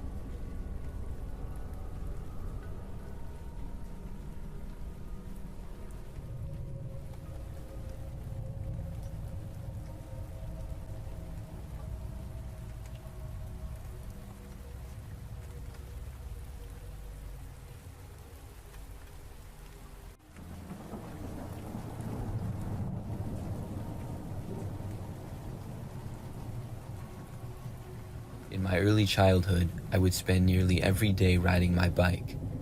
It was a normal summer afternoon when I went out with my friend once when I was 8 years old. We pedaled around the neighborhood, racing each other and stopping for snacks. After a couple of hours, my friend had to go home. I still had some time, so I decided to ride on my own. I took a route that went through a quiet area where the trees lined the streets and the houses were spaced apart. It felt peaceful at first, but soon I noticed a white Volkswagen not far behind me. I didn't think much of it initially. Cars passed by all the time, and I figured it was just another driver out for a leisurely afternoon. But as I continued, I realized that the car was following me. I took a left turn, then a right, trying to shake it off, but the Volkswagen stayed close. I remembered what my dad had taught me about safety and what to do if I felt threatened. I pushed my bike harder, trying to distance myself from the car. Then it stopped beside me. A man stepped out. He He was hairy with a scruffy beard and clothes that looked like they hadn't been washed in days. He smelled really bad, but I remembered that I didn't want to be rude, so I didn't cover my nose. He stood a bit away from me on the curb and crouched down to my level height and asked if I was okay. I nodded, saying I was fine and just biking, keeping my eyes on him, trying to gauge his intentions. The man went on to say that he was a friend of my parents, and they had told him to find me and drive me to my grandma's house. My grandma had been dead for 5 years now, and I knew that he wasn't who he said he was. I'm not sure if I would have believed him anyways at that age, because I didn't think my parents could possibly be friends with someone who smelled that bad. I called him a liar and then started pedaling again as hard as I could. As I started leaving, the man reached out to try to grab my arm, but I had already put enough distance from him to avoid his grasp. I rode straight home, not checking to see if the car was following me still or not. The only thing I could think about was the man and what could have happened if I hadn't escaped. When I finally burst through the front door, my parents were in the living room. I was shaking and crying as I told them everything. My parents called the police, describing the type of car that I had described. Miraculously, on their way to my house, they passed the white car that had been following me and arrested the smelly guy who was driving. Then they arrived at my house, and after my verification that that was the guy that tried to grab me, the police left with the man. I had no idea what ended up happening to him and what his consequence was. I think my parents knew, but since I was pretty young, they told me to not worry about it and that I would be safe. It was scary when it happened, but looking back, it felt good that the guy had ended up being caught.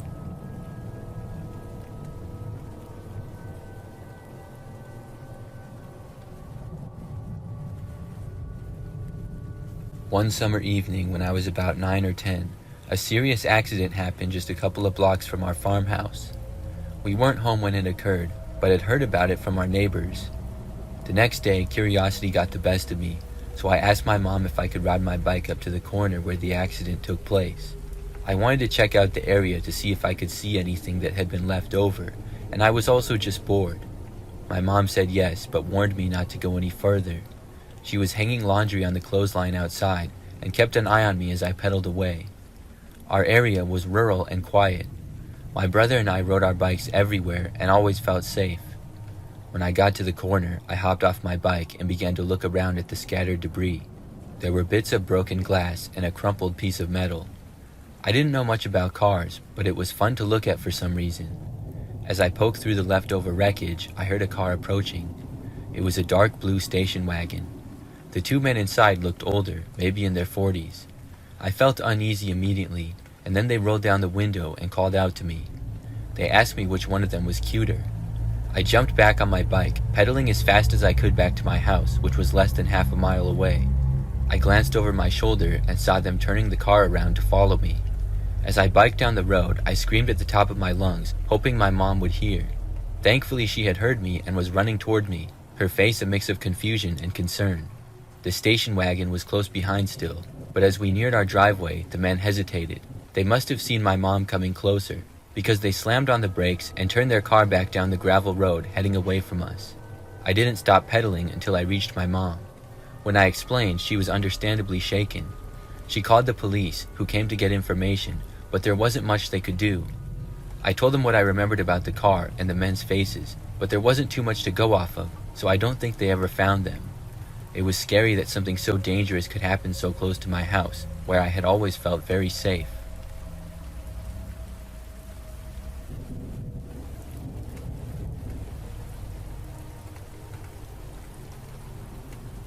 I live in a busy city, and would often ride my bike to get places so that I wouldn't have to deal with traffic, and I just enjoy biking. I had a heavy single-speed bike that was perfect for short trips, but would always be a workout when going up hills. One evening, I decided to ride to the grocery store. My route took me through a park, one that I had biked through before and knew well. As I pedaled along the dirt path that ran around the perimeter of the park, I found myself struggling up a hill. The weight of the bike felt particularly burdensome, and I could hear the sound of someone jogging behind me. The rhythmic thud of feet hitting the ground was unmistakable, and it grew louder as they gained on me. Feeling embarrassed by my slow pace, I decided to let the jogger pass. I veered to the right, expecting them to zip by, but they didn't. I kept pedaling, trying to speed up, but the sound of their footsteps stayed right behind me. I didn't want to risk looking behind me while biking up the hill, in fear of hitting a rut or rock in the dirt path. I even slowed down a ton, just waiting for them to pass, but they never did. Finally, I pulled off the path and into the grass, ready to turn around and give whoever it was a piece of my mind. But when I turned, I was met with nothing but empty trail. No jogger and no more footsteps, just silence. I looked around, scanning the park for any sign of movement, but there was none. The jogger had vanished. I stood there for a moment, trying to make sense of what had just happened. I was baffled because I was certain I had heard someone right behind me. After a few minutes of standing there, I finally hopped back on my bike and continued to the grocery store. That night, back at home, I started to look up more about the park that I was biking through. Apparently, the park had been built over a cemetery, primarily for the poor. They had moved some bodies, but not all. Estimates suggested there were still around 2,000 remains buried underneath the park. I even found stories from people who claimed to have seen apparitions or felt cold spots while walking through the park at night. It seemed to make sense now that if the park was haunted, that it had something to do with my experience while biking through it earlier that day. I still bike through that park fairly often, but haven't had anything strange happen to me again, although I try to avoid it at night.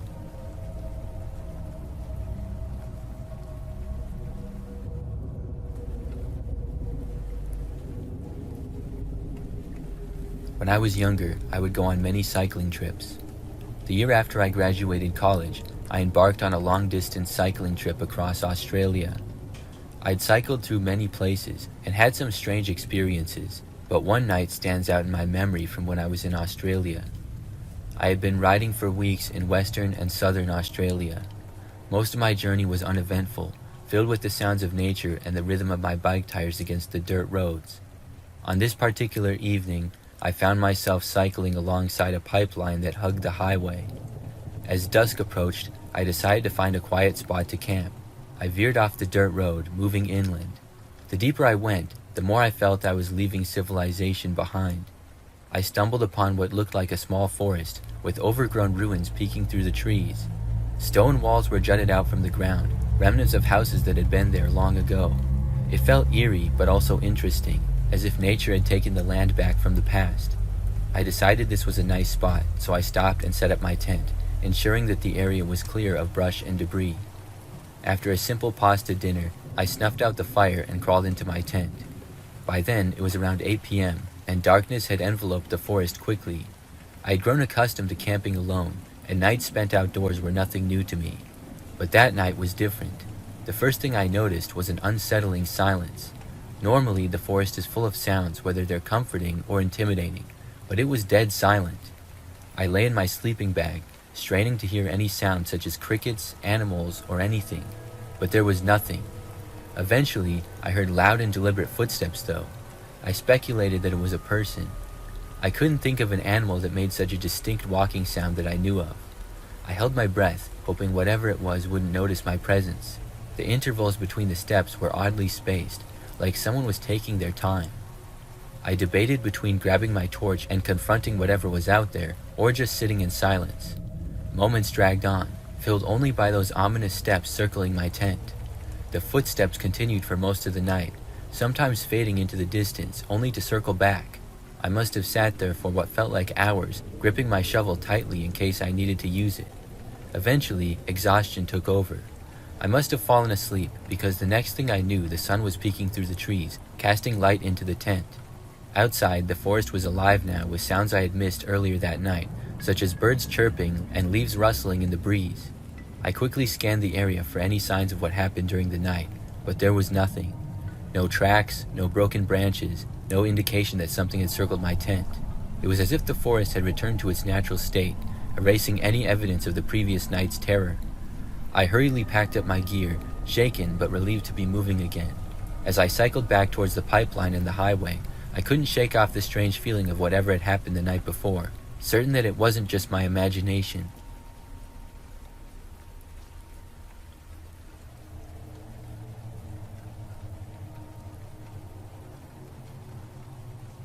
I love riding my bike at night, and would often go for night rides on this trail near my house.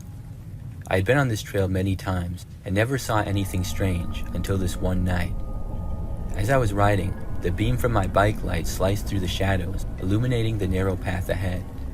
I was biking fast, and as I rounded a bend, something caught my eye. Off to the right of the path, just beyond the tree line, stood a figure. Since I was going pretty fast, it was only visible in my headlight for a split second, but it was a person, their outline barely visible in the darkness. They seemed to just be standing there, motionless. I flew by and questioned if my eyes were playing tricks on me and if I had really seen someone just standing there in the woods. I was a little bit nervous because the trail I was on was just one big loop, with the entrance and exit being the same path. So on my way back out, I would pass by that spot again. As I finished the loop and got back onto the path where I had seen the figure, I was nervous about seeing it again. I didn't even want to see it, and I kept my eyes on the path right in front of me, not daring to look out into the woods when I approached the spot. But I couldn't avoid seeing it this time. In the middle of the trail stood the same figure. This time I could make out a bit more detail. It looked like a man, though it was hard to tell in the dark. He stood there, legs apart, blocking my path. I slowed down, unsure of what to do, but this was the only way out. I had to pass him. I yelled at him to get out of my way, but there was no response. I pushed down on the pedals, hoping to dart past him somehow, but as I got closer, he suddenly lunged towards me. My heart sank as I realized he was trying to push me off my bike. I swerved to the left, almost hitting the trees on the left side of the path. As he tried to grab me or knock me off, I kicked my right leg into him, trying to kick him and push him back away from my bike.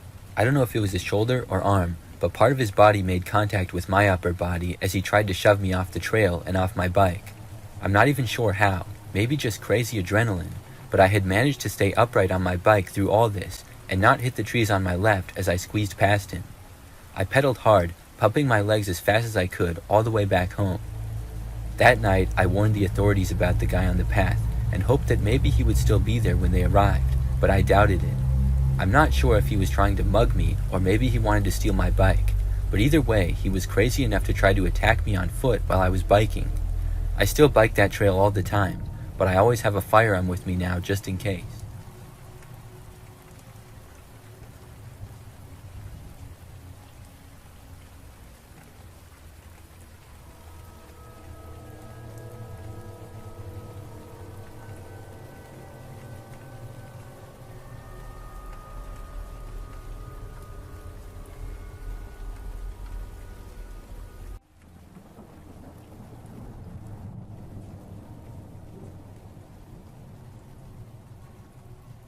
My coworker, who was also my best friend, had just bought a new gaming PC and kept talking about it all week.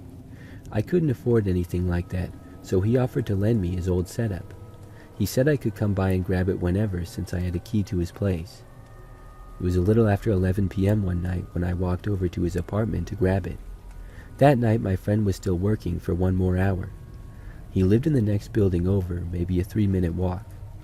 When I got to his place, the door was unlocked already. He did have a bit of a bad habit of not locking the door when he left, so I assumed he had done that yet again. I went into the living room where his gaming computer was set up so I could grab the old PC. When I entered the living room, I saw an older man was sitting in the recliner just reading a book. He looked strange, but he didn't look like a drifter. No one else had a key to my friend's place, so I knew right away this guy didn't belong. His eyes had this crazy look that I will never forget, like they were detached from reality. He turned to look at me, and I felt my blood go cold. He just smiled at me and closed the book. He stared at me like that for a few seconds before standing up and opening his arms out like he wanted a hug. I totally forgot about the PC, and I just sprinted out the door back towards my apartment after he started coming towards me for a hug. When I got back to my place, I called 911, and I stayed on the line with the dispatcher as they told me to lock myself in my room. Not long after, I heard a knock on my door for a few seconds before nothing. My bed is in the middle of my room, and the head of my bed is right underneath a window on ground level. I stupidly sat up against the window, wanting to see my whole room. I had my pocket knife with me, and I was holding it tightly in my hands as I sat in panicked silence. Suddenly, directly behind me, I heard a loud crashing noise as the crazy man broke my window from my backyard. I felt his arm then wrap around my neck as he started dragging me through my broken window, the shards of glass cutting into my skin. I slashed and stabbed my knife behind me blindly, and I heard the man curse in pain as his grip loosened. I stabbed his arm a couple times before wriggling myself from his grasp. Thankfully, the police arrived quickly, and they managed to get there as he was still dealing with the pain from the stab wounds in his arm, and the police managed to tackle him as he tried to run. The man was cuffed and placed in a patrol car, and I was taken to the hospital for the injuries I sustained from the glass on my window. The man didn't talk much at all before going to jail, and he said nothing useful.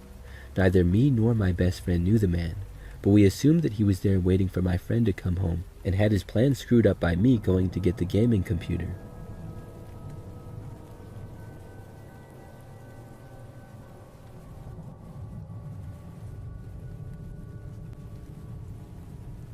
It was late 2021 when I moved into a small rental on the edge of town after changing jobs. I was a guy living on my own, and the place belonged to a coworker's uncle who had moved into an assisted living place, so the house had been sitting empty for a while. The rent was cheap, and it was only about a 30-minute drive to work, so I didn't ask too many questions. I just agreed to keep the place in decent shape and cover utilities. The house itself was nothing special.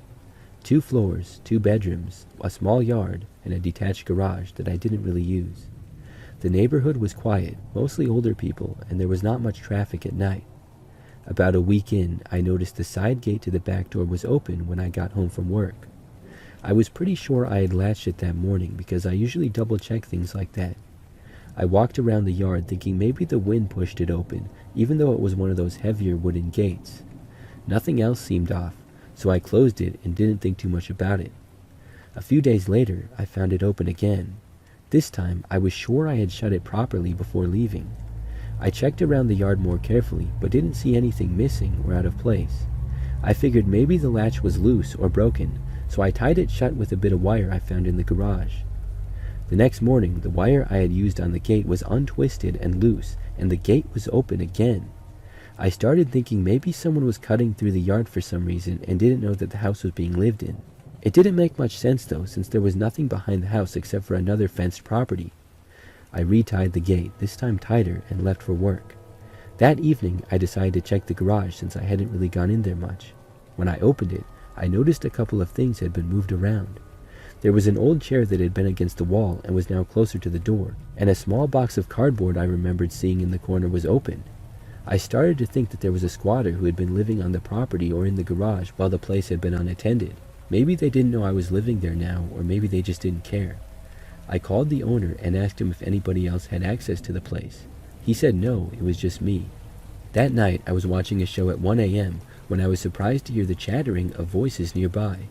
I listened intently, but couldn't hear what they were talking about as their voices seemed almost muffled and quiet.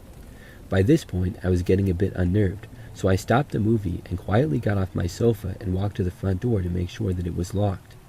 As I was approaching the door, I froze mid-step as I heard the 2 people approaching my porch and reducing their talking to a whisper. I realized right away that these people wanted to break in. I leaned against the front door and waited, expecting a loud bang against the door or the doorknob to be shaken, but it was oddly quiet. I decided to walk over to my window to see if they had walked away or changed their minds. My windows have bars from the inside out that you have to unlock so that you can move the curtains or look out the window comfortably. I slowly unlocked the bar mechanism and lifted it up. I moved the curtains then and was taken aback to see that leaning up against my window was a man. He was as startled as I was, and he tightened his hoodie over his face so all I could really see were his eyes looking at me. His friend realized what was going on and right away started to kick the door in. He kicked it a solid 4 or 5 times, but the door wouldn't budge. All the while, I was staring at them frozen in fear, trying to comprehend the situation. I snapped out of it and slammed the bars over my window, locked them, and then ran upstairs to the storage room where I then pushed the table up against the door and called the cops. As I listened and expected the 2 to come inside any minute, I heard a loud crash and the bars from the windows shaken aggressively. When they realized they couldn't get in, one of them let out a long, angry scream, but by the time the cops came, they were long gone. The police couldn't find out who it was, but were more active in the neighborhood in the following weeks. Regardless, I wasn't taking any more chances, and shortly after, I moved out. What irritates me is this whole time I thought I was dealing with squatters, but I'm not so sure about that anymore, because after they saw me was when they got angry and tried to break in.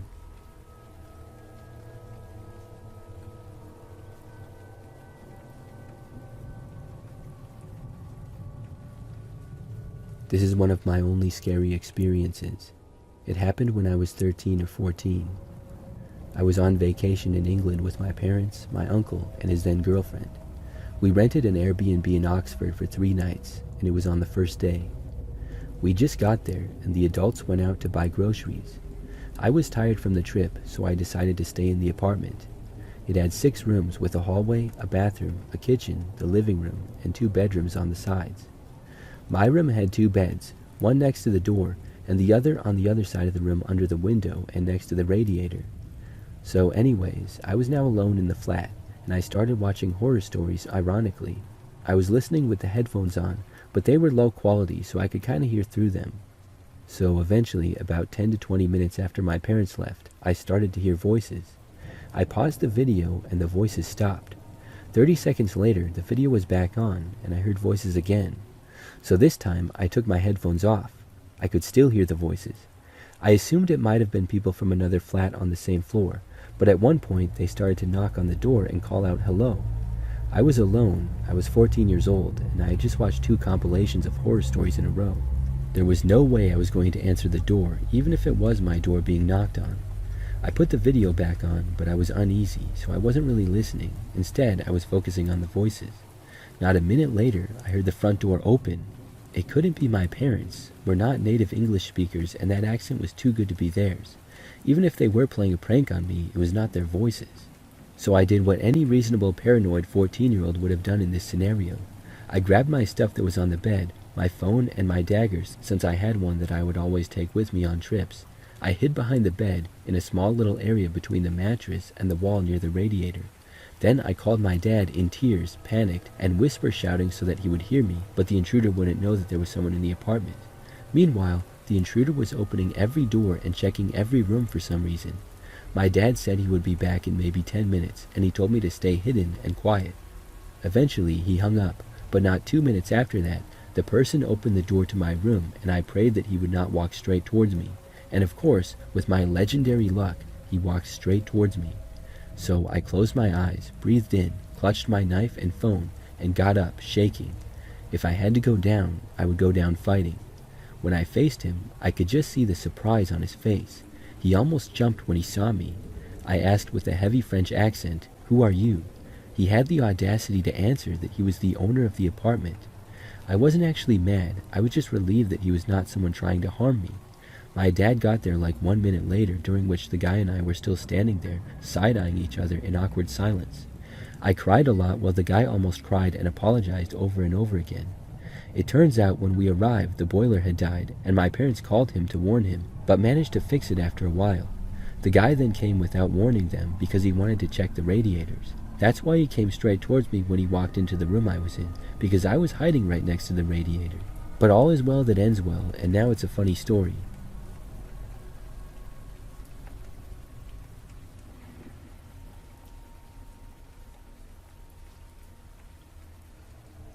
This happened around late fall 2018. My parents had started traveling more for work, and every now and then I would stay at home alone in the house for about a week to watch over things. It was a quiet area, not rural, but not busy either. There were long stretches of road with only a few houses, and behind ours was a patch of trees that turned into a forest. I wasn't exactly fearless at my age. A year before, I had someone follow me while I was out running, and it stuck with me. Still, being at home usually felt fine. We had 2 large hunting dogs, and most of the neighbors kept to themselves, but looked out for anything unusual in the neighborhood. A few days before my parents left that time, someone mentioned a car being broken into a couple of streets over. It was enough to make me double-check the locks at night. My parents brushed it off, said stuff like that happens everywhere, and reminded me that we had security lights and dogs. On the 4th day of being home alone, I had to run out to grab some groceries. I went later than I should have, just before it got fully dark. The store wasn't far, so I walked, and I took the usual way back, cutting through a side street that connected to my neighborhood. On the way back, I noticed a man sitting on a bench. I didn't think much of it until I passed him and then heard footsteps behind me. At first, I assumed that he was just heading in the same direction as me. I just kept walking, trying to act normal, but I could feel him still following me. When I reached the corner near my house, I saw one of my neighbors outside taking out the trash. I walked straight towards him and said something random just to start a conversation. The footsteps behind me stopped. I glanced back quickly, and the man had already turned around, walking away fast. I told my parents later, and like usual, they told me I would be fine with the security lights and dogs. That night, I stayed downstairs with the dogs. Around midnight, everything was quiet. The dogs were lying near the couch, half asleep. I was on my phone when I heard something outside, a soft tap against the back window. A few minutes passed. Then there was another tap, this time from the side of the house. Someone was going around the house to each window, tapping on it or checking if it was unlocked. I turned off the lights without thinking and just stood there, listening to the next taps. Another knock, louder this time, on the front door. I could see the door from where I stood. A shadow close enough that it blocked the streetlight was right in front of the door. The door handle shook slightly, like someone tested it. I went back into the hallway, trying not to make a noise. My phone was already in my hand. I thought about calling the police, but I called my parents instead. There was a sudden bang against the door, hard enough to make the frame creak. The dogs started barking then, loud and sharp, but they stayed close to me instead of running up to the door. Another bang on the door, and then another. Whoever was outside wasn't trying to be quiet anymore. I ducked into the small laundry room and shut the door, locking it. My hands were shaking so badly I almost dropped my phone. My mom picked up after a few rings finally. They could hear the banging through the line, and I told them while starting to cry that someone was trying to break into the house. The banging kept going the whole time I was on the phone, and at one point it sounded like someone hit the window next to the door. My mom told me to stay where I was and not to come out no matter what. My dad was already calling every neighbor who lived nearby, as the police would take too long to get there. After what felt like forever, I heard a car pull up outside, and then voices shouting at the man who was trying to get through the front door and window next to it. A minute later, there was a knock on the laundry room door. It was my neighbor who had a key to our house. When I came out, the front door had a dent near the handle, and the window beside it was cracked. My neighbors said they saw someone run into the backyard when they pulled up, heading towards the trees behind the house. They didn't bother to chase him in fear of being ambushed by him in the darkness back by the woods. We walked around outside later with flashlights once more neighbors arrived, and we had a big group, but there was nothing else to see. Just footprints in the garden near the back fence which the intruder must have climbed over to escape into the woods. My parents didn't let me stay alone in the house after that, and always had a plan for me to have some other adult staying with me.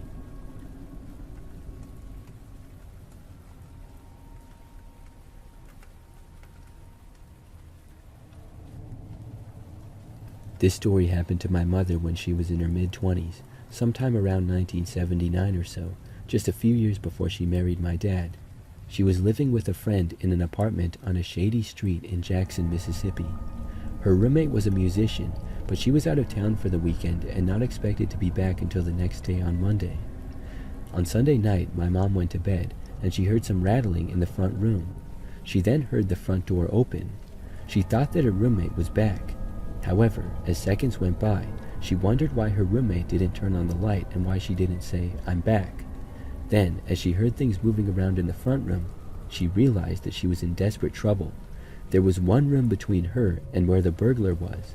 There was a back door behind my mom near the kitchen, but it's always kept locked, and she didn't have a key. Being a religious person, she began to pray. Her mind became clear, and she thought the best thing to do would be to remain still and quiet. Maybe after he got the money out of her purse, he would leave. Still praying, my mom snuggled down into the pillow, but she was so frightened that she was shaking all over. She opened one eye to see the figure of a tall, dark man coming through the doorway. He was quite tall. She knew that he had to be over 6'4", because her fiancé was that height, and this guy was taller than that when he came through the door. As he walked towards her in the room, she still thought that she would try to remain still and quiet and pretend to be asleep. He stood at the foot of her bed and looked down at her, tilting his head from side to side as if trying to see her face. She decided that this could possibly be her last few minutes on earth. She cried out to God and said, "Father, Father, Father," and screamed as loudly as she could. When she stopped screaming, she realized that the huge man had walked back out through the front room and out the front door, closing the door behind him. My mom locked the door, turned on the lights, and realized that it was not a dream. Later, she called the police and made a report on the incident. It turns out the guy who broke in got less than $10 from her purse. They asked her to identify him through small pictures which showed only faces. Not having seen his face very clearly, she could not identify him, as they all seemed very much alike. She finally chose one of them. The detective had been a teaching assistant at the University of Southern Mississippi where my mom took classes, so she knew him. He looked rather disappointed at the picture she chose and said, "I wish you should have chose the man right there," pointing at another man. "He's 6'6" and was just paroled last week. He lives 2 streets down." How could she have identified him if he was not shown to her lineup, but only a small picture of his face? Nothing more came from the incident or the police report. The next week, my mom read about a similar incident several blocks away. However, the woman did not survive, and they found her body on the lawn the next day. My mom stayed with another friend for several weeks. Even though her roommate was back, she didn't feel safe there for the time being. Some friends were critical of how she handled the incident, some saying, "I don't think I would have screamed," and other stuff like that. One friend said, "Don't you see what happened when you called out 'Father, Father'? He thought there was someone else there in the house with you, causing him to leave in a hurry." That's the story of how our Heavenly Father protected my mom that night over 40 years ago.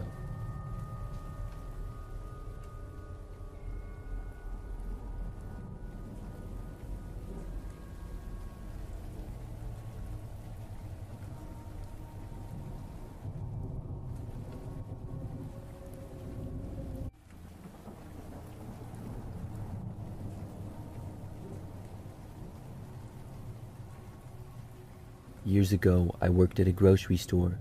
I started there within a year after graduating from my first college, and I was trying to get a handle on working a regular job and paying for my own apartment by myself. Working in the store was alright, and it became better as I was allowed to work in the grocery department, which gave me more freedom to move around the store and a wider variety of tasks to perform. Periodically during the day, I would circulate through the stockroom to check with our receiver and see if there was any new stock to be put away. At times independent, local vendor representatives would drive up to the loading dock and bring in products that were ordered and needed to check in.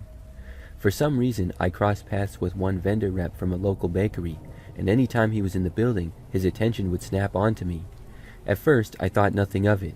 He usually was given pre-packaged samples of new products to hand out to the stores, and he would usually give me a couple even though I had no authority to order things.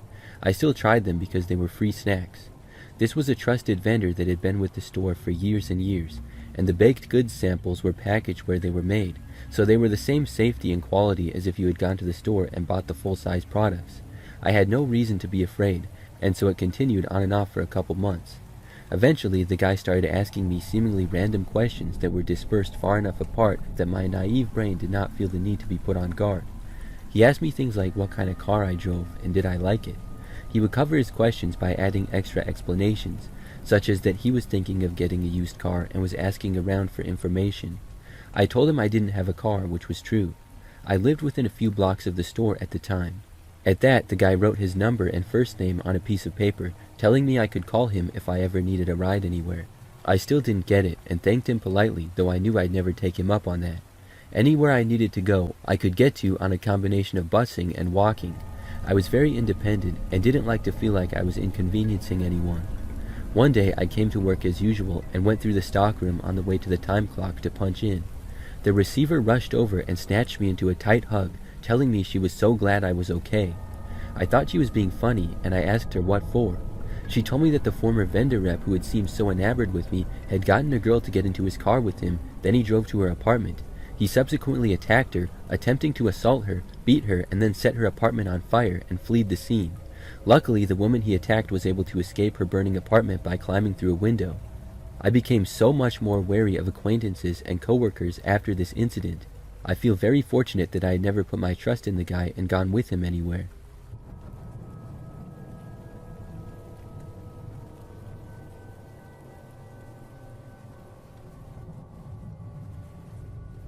My dad works as an electrician at a government site. He's worked there since the 90s, the same time as when the infamous smiley-face killer worked there. My dad used to be a real happy-go-lucky party type, but this changed all that. On his first day, the killer showed him around their shop, and they became desk buddies. He began occasionally making strange comments that my dad didn't think much of at the time. For example, pointing to a picture of my mom on his desk and asking if that was his wife. Then asking if they had a dog and what kind.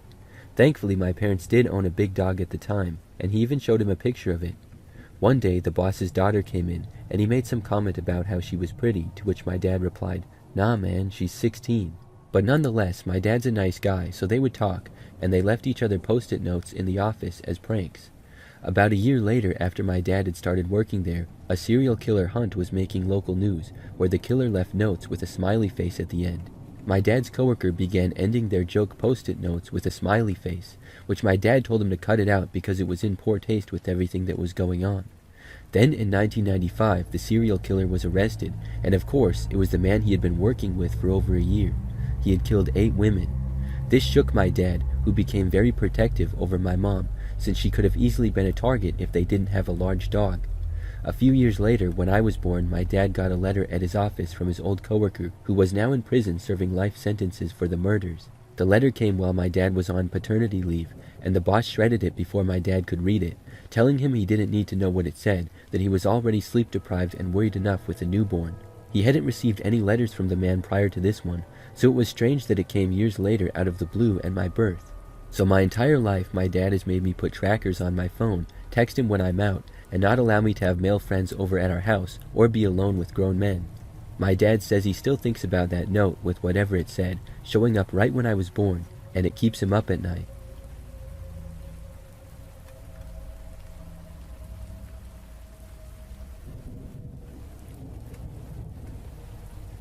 When this happened, I was a 19-year-old woman. I was going to a local community college, but I was working part-time at a local bakery to make some extra cash. I lived with my parents still. I worked for a nice family-owned bakery, and I was a cashier. They hired professional cooks to do the rest. The front side of the bakery is where customers came in to choose what they wanted and pay. That's where I mostly worked. The middle of the building is where the orders were taken and where the breads and cakes were packaged and boxed. The back of the store was mostly storage for all the ingredients, and the ovens were in the back there also. There was a crew of about 8 guys that worked in the back after the cooks left for the day. They mostly cleaned up the equipment and almost never came to the front. There was a guy around my age who obviously liked me. He didn't speak English, so we never spoke. I'll call him Rob. If I had to go to the back of the store, he would always wink or blow kisses at me. I'd mostly ignore him as I wasn't interested. Rob must have let the other crew members know that he was interested, because every time I had to go back there, one of the other guys would whistle. Rob would come out from wherever he was and stare adoringly at me. I didn't feel threatened yet, but it was getting annoying. I didn't tell my boss because I was embarrassed. Then they hired an extra person back there. I will call him Hector. Hector heard that Rob liked me, so he decided he liked me too. Soon Hector was also flirting with me, but he became more aggressive than Rob. They were clearly competing against one another. I had to go to the back to retrieve some boxes, and Hector put his hands on me and told me I was his girlfriend. I was too afraid to tell him to leave me alone. I was leaving for the day after that. I was too afraid to tell him to leave me alone. I was able to walk away from him though. Later on, as I was leaving for the day after that, both of them were in their own cars parked next to me. They were waiting for me to leave. Hector opened my passenger's door and hopped in. He told me that I had to drive him home. I was way different back then. Now as an adult, I would have told him to leave. But I was scared and always felt like I couldn't defend myself back then. He grabbed my hand and kept calling me his girlfriend and for us to go to his house. I dropped him off, which was pretty close by. On the drive, the car with Rob and 5 other of the crew members in the car then tailgated me all the way there. They kept yelling at me and said how dare I do that to Rob. I never said or hinted that I liked any of these guys. Another time when I tried to leave work, Rob and those same 5 men tried to follow me home. I made the wrong turn and ended up losing them. That's when I knew I couldn't take it anymore. I found a new job and put in my 2 weeks' notice. Other than the boss, I told no one that I was quitting. On my last day, I had to go to the back room to get some supplies. Hector walked up to me and said, "You're taking me home again. I'll see you outside at 4. That Rob guy had this angry look and yelled at me again in his language.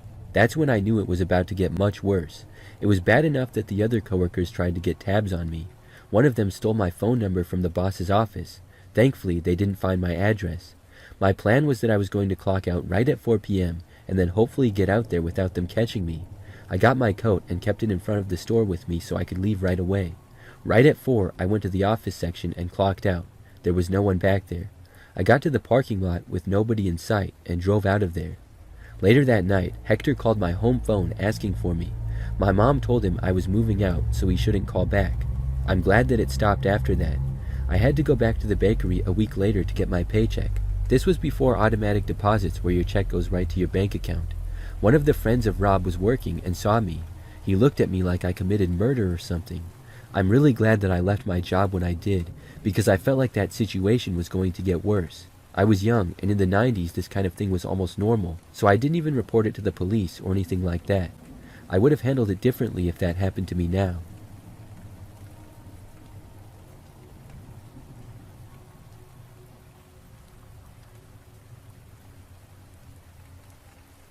This happened in late 2015. I was working as a graphic designer for a very small startup company in rural New York. It was just the four of us in a rented building the owner shared with a computer repair shop. I'd been there maybe a month and worked closely with the web programmer. He was a young fella, around 23, and a gentle giant type who was sweet and laid back even though he was a larger tattooed man. We'd often take smoke breaks together. I didn't know much about his home life other than that he had just moved in with his new girlfriend. She'd usually pick him up after work, but if she worked late, he'd have to walk home by himself along the highway in the dark. When this was found out, the boss immediately started offering him lifts. I wondered what his situation was as to if he didn't have a car or a license or what, but I didn't want to put him on the spot to ask. He was kind of shy. Anyways, time passed, and one day the boss wasn't in, so I offered to drive him home. His rental was a small house behind a boarded-up car wash, pretty much in the middle of nowhere. You had to drive down a short, dark, private road to get to it. You would never have known the place existed if you were just driving by. We got to his place and finished our cigs in the car together for a few minutes. I told him that I would see him tomorrow, and that's when it got weird. He looked at the house for several seconds, quiet, not moving to open the door at all. He then said a drawn-out, "Yeah," in this strange, resigned voice. Then he slowly turned his head to look at me. Now, you must realize, in real life, people almost never slowly turn their heads to look at you. It was really quite creepy at the moment, and I got scared. And the fact that I'm a 120-pound woman and he was this huge guy, both in a parked car behind an abandoned car wash in the pitch dark with no other house in sight. The way he was looking at me honestly had me scared for my life. His mouth was slightly open, and he was staring at me straight in the face with a slight squint as if he was struggling hard to figure something out. It was almost like he was viewing me as a thing and not the coworker he had just been laughing with in the car. In less than a minute, he had gone from his normal self into a state of tense, disassociated slow motion. He actually looked larger to me as well. I asked if he was okay, and after maybe 15 seconds long, he looked back at the house and gave another resigned, "Yeah," before finally getting out of the car. Needless to say, I did not plan on giving him any more rides. But a week later, it didn't matter because he ended up shooting himself in the head with a shotgun on the front porch of that rental house. His poor girlfriend was inside, waiting for him to finish his cigarette. It was then from his family that we finally got the backstory. He'd been a newly sober alcoholic with DUIs from earlier that year, which explained the no-car situation. He'd also had several serious brain injuries from car wrecks and blackouts over the years. The buildup of brain injuries had done far more damage than sobriety could reverse. His girlfriend admitted that since the last accident, he'd have intrusive violent fantasies and impulses that he had never experienced before of hurting others or himself. You can imagine where my mind went after hearing that. Straight back to that night I dropped him off and that creepy way he was looking at me and almost sizing me up like I was his prey. It's certainly my creepiest personal experience, though when I think of it today, the only thing I can feel is sorrow for this poor kid who'd barely started his life. In the end, he was strong enough to fight those impulses of ending others' lives, but not his own.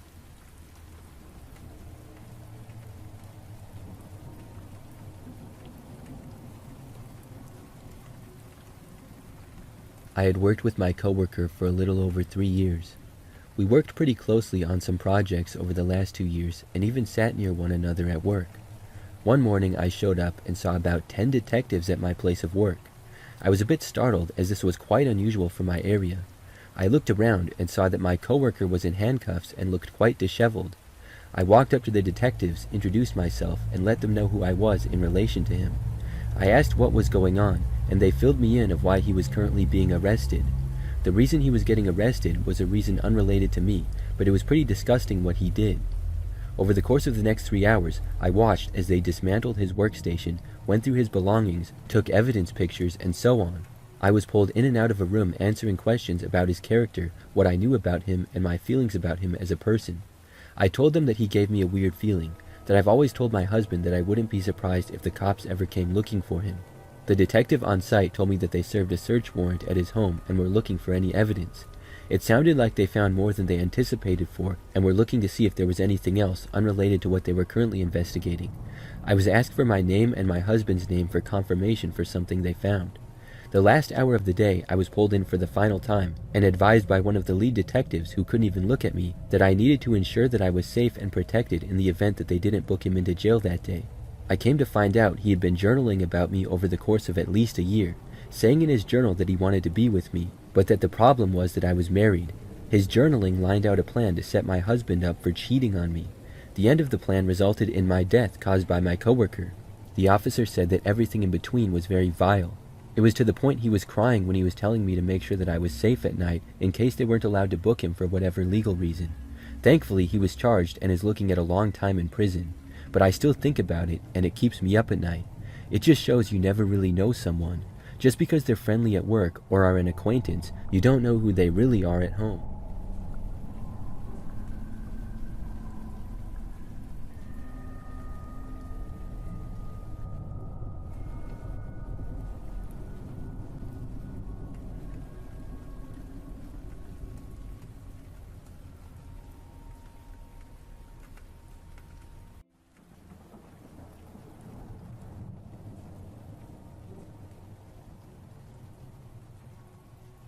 This happened back when I was in middle school. I believe it was my 8th grade year. Back then, I would consider myself to be a pretty average kid. I was a decent student, but during that school year, I remember there was this kid named Jake who was in my grade, and I did not get along with him. Jake wasn't really part of my friend group, and he always seemed to be a little bit more of a troublemaker. He would skip class a lot and things like that. I knew these things because I happened to have a bunch of classes with him that year, and the year prior as well. I don't exactly remember how it started, but I felt like he hated me and was always rude to me when we would have to talk to each other during class or something. One day at school, somebody in my friend group mentioned how Jake had casually said some negative things about me. Of course, I wasn't around when he said it, and it made me really angry. I ended up confronting Jake after class in the hallway, and I said some things that I probably shouldn't have looking back. It got a little bit heated, and some friends sort of had to calm us down. After that, a day or two went by without us speaking to each other or anything. Then came that memorable day. I don't remember exactly what day of the week it was, but probably later in the week. The classes that I had with Jake were 2nd period and 3rd period. Both classes went by without us so much as looking at each other. As far as I was concerned, I was going to ignore him for the rest of the school year. Then, during 5th hour, I had gotten to my classroom and was on my phone waiting for class to start. I saw that I had received a text message from a new number. I opened it, and it said that it was Jake, and he wanted to patch things up with me. He then said that he wanted to meet me during 5th hour for 5 minutes at the South End bathrooms. I considered this, and at first didn't want anything to do with him. But then, I thought about it again and figured that it would be best to sort things out with Jake. As much as I was angry with him, I didn't want to go into high school having enemies, and I thought maybe Jake would apologize to me or something like that. I texted Jake back that I would, and he texted back saying that he would be waiting. So when a good time in class came, I asked my teacher if I could go to the bathroom, and he said yes. I then walked down to the south bathrooms. The south bathrooms were the farmost bathrooms at the end of a hallway. They were popular because of how out of the way they were. My classroom was sort of far away, and it would take me almost 2 minutes to get there. I was lucky that my teacher for 5th period was not that strict, and we mostly just did busy work, so he wouldn't really care if I was gone for a little bit. As I was probably 3/4 of the way there, suddenly, I heard noises come across the school speakers. At first, I was really confused. I didn't know what it could be. Then, I saw a teacher a ways up come walking out of their classroom. When she saw me, she called me over to her class. I went with her, but I still had no idea what was happening. She told me that we were in a lockdown now, and I had to stay inside her classroom until it was over. I could see that there was no other students inside the classroom. I recognized her, but I never had a class with this particular teacher. She told me that she did not have class during this hour. Her and I waited inside her classroom for maybe 10 minutes until the lockdown was lifted. It was very fast, and I remember that afterwards I was sent back to my original classroom. When I had made it back there, I was only there for like a minute, and then the principal herself knocked on our classroom door. I then was asked to go with her. All of these things happened really fast, and I was confused until I was later told what was going on. Apparently Jake had invited me to talk to him at one of the bathrooms, and then told one of his friends that he didn't plan to talk to me when I got there, but to, quote, mess me up bad. I was told that he was seen by another student walking to the bathrooms with a possible weapon. What weapon he had or what he was using as a weapon, I never found out, and I don't know if I want to. Anyways, when the kid saw him, he reported it to his teacher, which caused the lockdown. He was quickly found, and luckily, the teacher spotted me before I made it to the bathrooms. Jake ended up getting expelled from our school for this incident.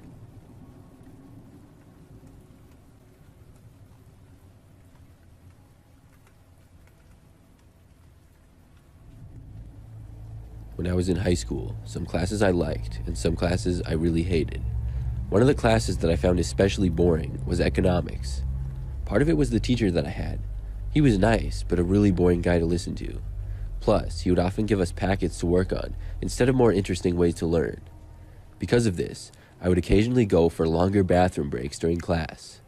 It was my final class of the day, so at that point, I was struggling to just stay awake, and I couldn't wait to get home. I remember that one day, it was in the fall, and I got to econ class and was extra tired. It was Friday and it had been a long week, so about 15 minutes into class, I asked if I could use the restroom. The answer was yes, which is what it typically was, and I walked out and into the hallways. I always felt good leaving a classroom when class was going on. I walked down to the nearest bathrooms and went inside. Nobody else was in there, and I went inside one of the stalls.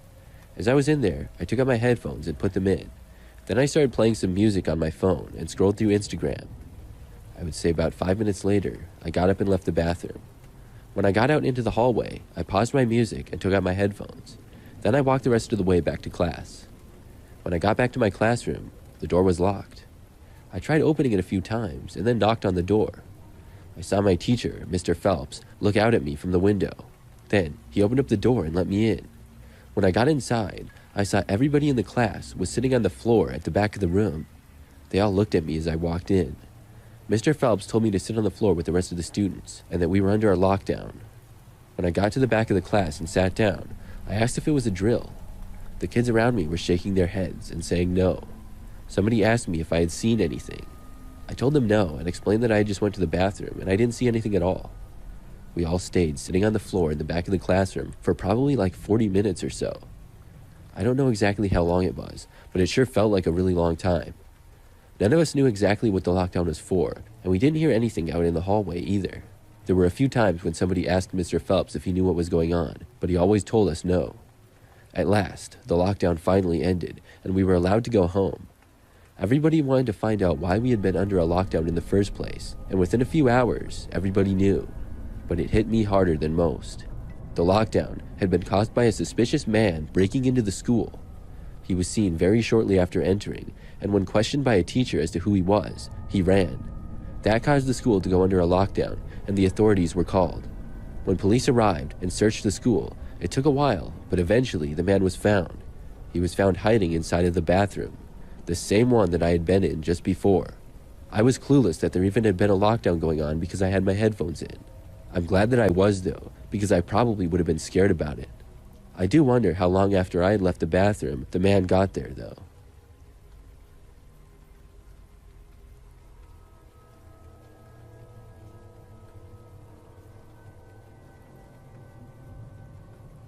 I'm currently a high school math teacher.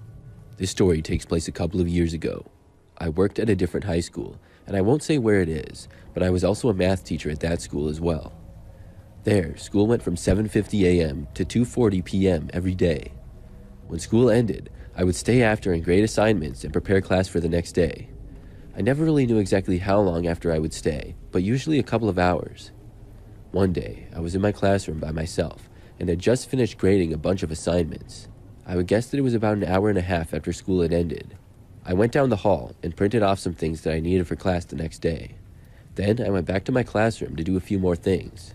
As I was working on and preparing for the next day's lesson, suddenly I heard a sound come over the school speakers. The phone on my desk rang as well. I picked it up and I heard in the automated tone that the school was going under a lockdown and this was not a drill. This was unusual and I had never experienced a lockdown before. School was not going on, but there were still many teachers there and some students who were involved in after-school activities. I went over to the door, locked it, and then turned the lights out in the classroom. Then I went back to my desk. Of course, I was very curious why there was a lockdown going on, and I texted another teacher who I was friends with. They didn't know either, however, and I decided to just keep working at my desk. I did wonder how long after I had left the bathroom the man got there, though. I don't know exactly how long it was, but it sure felt like a really long time. I do wonder how long after I had left the bathroom the man got there, though. About 30 minutes passed, and we were still under a lockdown. I sat at my desk, working, when I thought I heard a slight noise. At first, I couldn't tell if it was coming from the hallway or inside my classroom. I stopped what I was doing and listened. I could now hear more clearly, but it didn't make any sense. It sounded like somebody was inside my classroom. I looked all around it, but didn't see anything strange. I sat there silent, just looking around my classroom for a good 2 or 3 minutes in a row. The noises stopped for the most part. But then, finally, I saw one of my cabinets in the back. It looked like there was a shoe sort of sticking out of one of them. The door was also cracked open a few inches. I couldn't tell if I was really seeing this at first. I kept watching it until I actually saw it move a little. Then, it moved back inside the cabinet entirely. When I saw this, I felt a large rush of adrenaline, but not in a good way. I knew there was somebody hiding in my classroom, and I did not know who they were. I texted a teacher down the hall that I knew, who also happened to still be there, and I told him what happened. I told him that I was going to head over to his room. Then, I got up from my desk and tried not to panic as I walked over to the classroom door. When I was walking, it felt like forever, but eventually I did make it to the door. Then I unlocked it and walked outside of the room and into the hallway. From there, I walked a ways down the hall until I got to the classroom I was headed to. I was let in and felt much safer in there. We were able to report to the school the person in my classroom then. I couldn't believe that somebody had been hiding in my room. And sure enough, he was found, still hiding in my classroom. It was a guy who was on drugs, and he had broken a window in the back of the school and came inside. I really don't know what he was capable of, or why he had chosen my classroom to hide in, but I'm sure glad that I saw him when I did.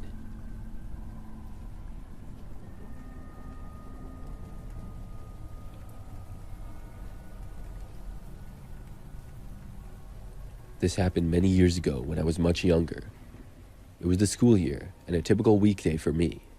This meant that I had to walk to school. It wasn't all that bad though, because my family lived in a rather warm climate, and the walk to school would take me a good 15 minutes. I would go a few blocks down my street, and then connect to the sidewalk on a slightly busier street. Then my school was only a couple of blocks away from there. One day, I walked to school just like any other. It was dark outside, because it must have been shortly after daylight savings or something. But I just know that about halfway to school, I noticed that there was a guy walking on the sidewalk behind me. I turned fully around and looked at him because of how unusual it was.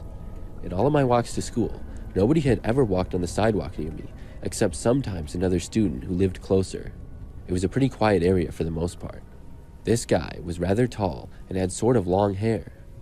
I did remember his face, and that he had sunglasses on, which was weird. I think what I got suspicious of the man, though, was how he acted when I turned around. Turning around, I expected him to look at me or maybe say something. I wasn't trying to talk to him, but he was only like 20 feet away. When I did, he stopped and kind of looked around inconspicuous. It was as if he was just looking into the woods next to the sidewalk that we were on. I turned and kept going to school. When I did, I heard the guy now walking a ways behind me still. This continued for probably 5 more minutes. I had made it within maybe 2 blocks of school, and that's when it sounded like the man was starting to walk much closer to me. I was now scared, and I decided to start running the rest of the way to school. Whoever that guy was a real creep. Luckily, I made it to school safely, and the guy wasn't following me anymore when I got there. I went inside and got to my first class. That school day was normal until 3rd period. About midway through the class, our teacher told us that we were going into a lockdown. This meant that all doors had to be closed and locked, and all lights had to be turned off. The teacher stopped teaching, and we all pretty much just had to sit there and wait. Our school was not all that big, and we never had lockdowns, so this was very scary for us. I remember feeling nervous, but I didn't even connect the man that had been following me earlier for some reason.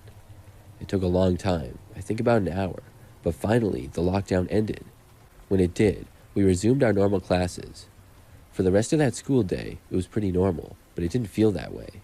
I think everybody was busy thinking about why we had a lockdown, but nobody told me. I was just told that things were now safe for us. When school got out that day, my mom was there to pick me up instead of the usual routine of me walking home. When I got in the car, she asked me if I was okay from being in a lockdown. I asked my mom if she knew what it was for, and when we got home, she told me. She said that there was a guy hanging out behind the school, sort of hiding in the woods. He ended up being arrested for trespassing, and when I saw his picture, immediately I recognized him. It was the same guy that had followed me to school. Of course, I told my mom this, and we then told that to the school. The guy actually lived in a house that I passed every day on my walk to school. It's very creepy to think about, and I feel lucky to be all right.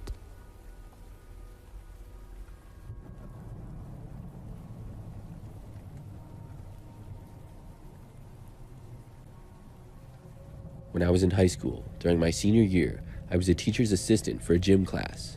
This was great for me because I've always liked sports and athletics. I was the assistant for a teacher, Mr. Robertson, who had been my personal favorite gym teacher. Being an assistant for him was great because occasionally I would get to play the games the class was playing with them. Other times, I would do actual work, like help set things up or help to grade a few assignments that the class had. The class was the second hour for me, and one day we were going to play kickball. We used those large mats that can fold up as bases, and Mr. Robertson asked me to go get some from the storage closet when class started. This was a bit of a trek. The storage closet was outside of the gym and a ways down 2 different hallways.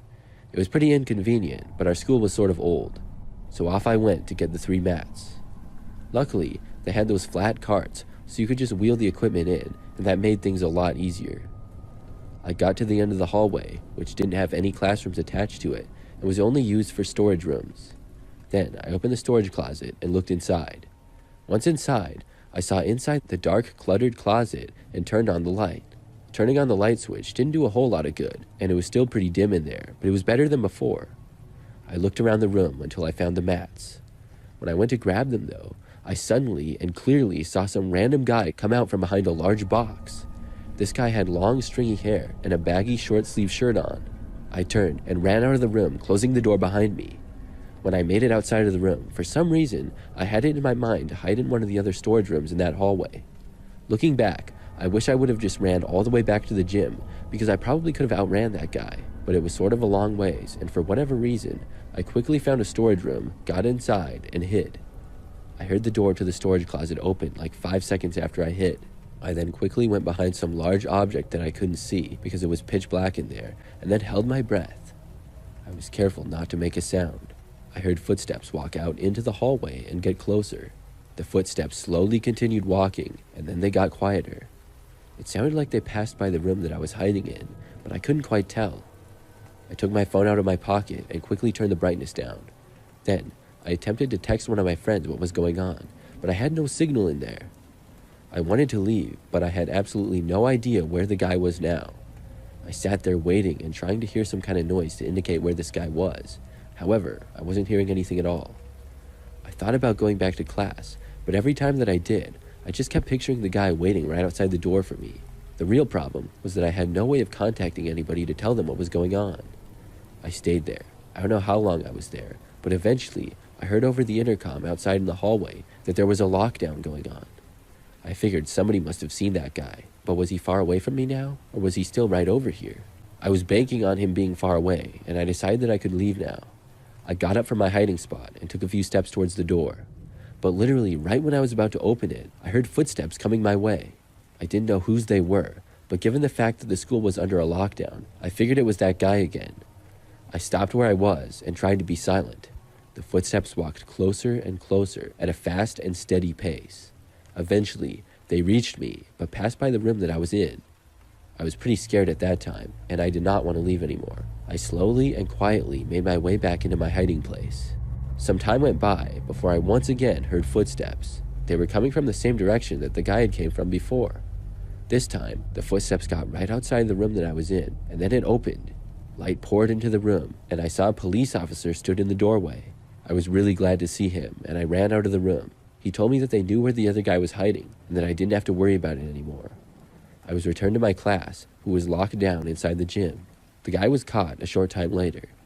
Looking back at this, it was the scariest moment of my high school career. I really don't know how the guy got inside the school, but I'm glad everyone was okay.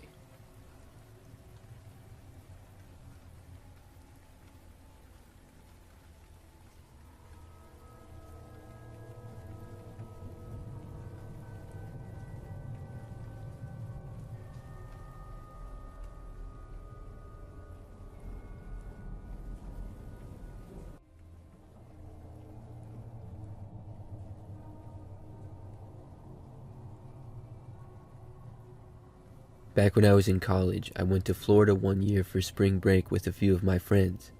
It was going to be us 4 girls staying in a hotel near the beach in Florida. We were all very excited for the trip, as we had planned it months in advance. When spring break came, we all flew down to Florida together and soon arrived at the hotel.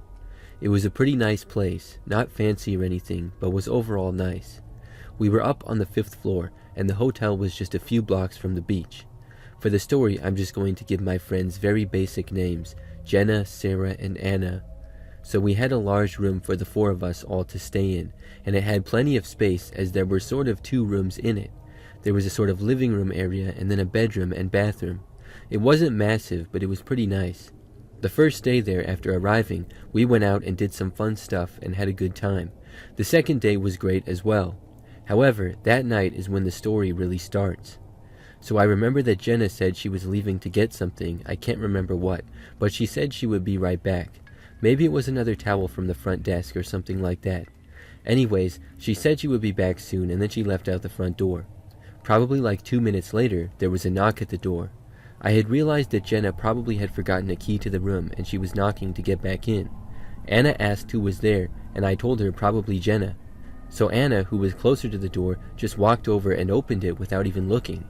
As soon as she did, I remember seeing this man standing there. He was pretty tall and I hadn't seen him before. He then started to walk right into the room and didn't even say anything. Thankfully, Anna had a good reaction. She saw him entering and quickly slammed the door back shut. The man thankfully backed up and left the room, or else he would have had the door shut on him. And Anna hit the lock to the door and then looked at me. We were both shocked. Sensing the commotion, Sarah then came over and asked what had happened. We all went around and looked through the peephole, and the man was now gone. As we were all talking about it, a few minutes later, Jenna returned. She told us that she didn't notice the guy out in the hallways, and she wondered if it was possibly a mistake. But I didn't think so. It seemed crazy how he saw us and then still tried to walk right in, and he didn't say anything either, so I didn't really think it was an innocent mistake where he just had the wrong room. For the rest of the night, he didn't come back or anything, which was good. The following day we went out again. We stayed out late and got back to the hotel at probably like midnight. However, I was hungry and so was Jenna, so I decided to order something on Uber Eats. A while later it arrived and I went down by myself to pick it up in the lobby. I was not thinking about the guy from the previous night. However, after I got to the lobby and picked up the food, I saw him again. The lobby was pretty much completely empty at this hour. When I started walking away, I saw the man turn and start to walk after me. I didn't even know where he had come from, but he now seemed to be following me potentially, so I walked back and headed towards the elevator. But I knew that it would take a long time to wait for the elevator potentially, so I decided to take the stairs instead. I walked past the elevators and down a hallway. As I did, I heard footsteps a ways back, still coming in my direction. It was just me and this guy out in the hallways. I made it to the stairwell and entered it. Then I started quickly walking up the stairs. As I had made it up a couple of flights, and I was about at the 2nd floor, I heard the door open to the stairwell below. The man was definitely following me. I hurried up and went faster. I couldn't see the guy, but I could hear him, and it now sounded like he was running up the stairs. So I started to run. I made it up a few more flights to the 5th floor. I didn't look back, and when I got to the door, I opened it and then sprinted down the hallway towards our room. As I was running, I got the key ready. When I approached the door, I heard the man then running down the hallway after me. I was able to unlock the door pretty quickly and then get inside the room. When I got inside and closed the door, I instantly looked out the peephole and then saw the man. He didn't try to enter the room, but he just walked away down the hallway. This guy was seeming like a big problem, and that wasn't the end of him. That very same night, I woke up in the middle of the night to the sound of someone trying to open our door.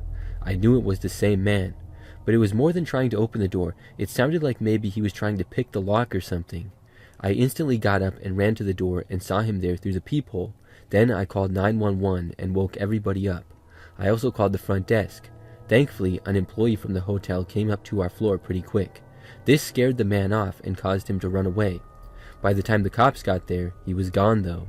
However, he was on lots of security footage and the police felt confident that they would find him. For the rest of our trip there, we didn't see him anymore. Still, it was a really scary experience for us. I'm not sure what would have happened had I not gone back to the room as fast as I did, or had the door not been closed right on him the night before.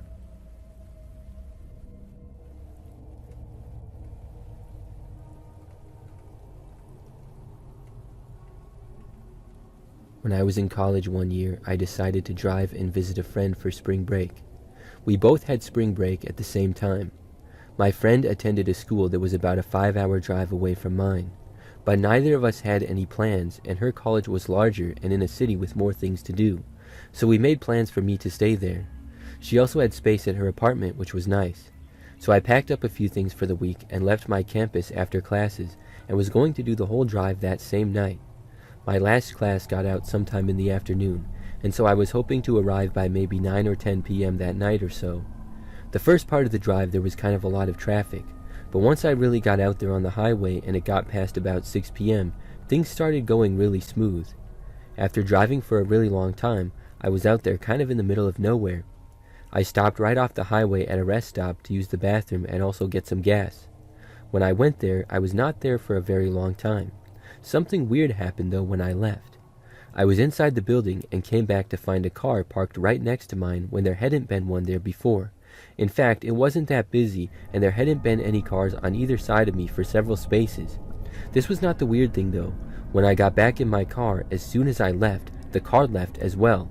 It was like as soon as I backed up, this car started backing up, and then when I started to drive away, it did too. I found that a little interesting, but still not too big of a deal. It could still just be a coincidence.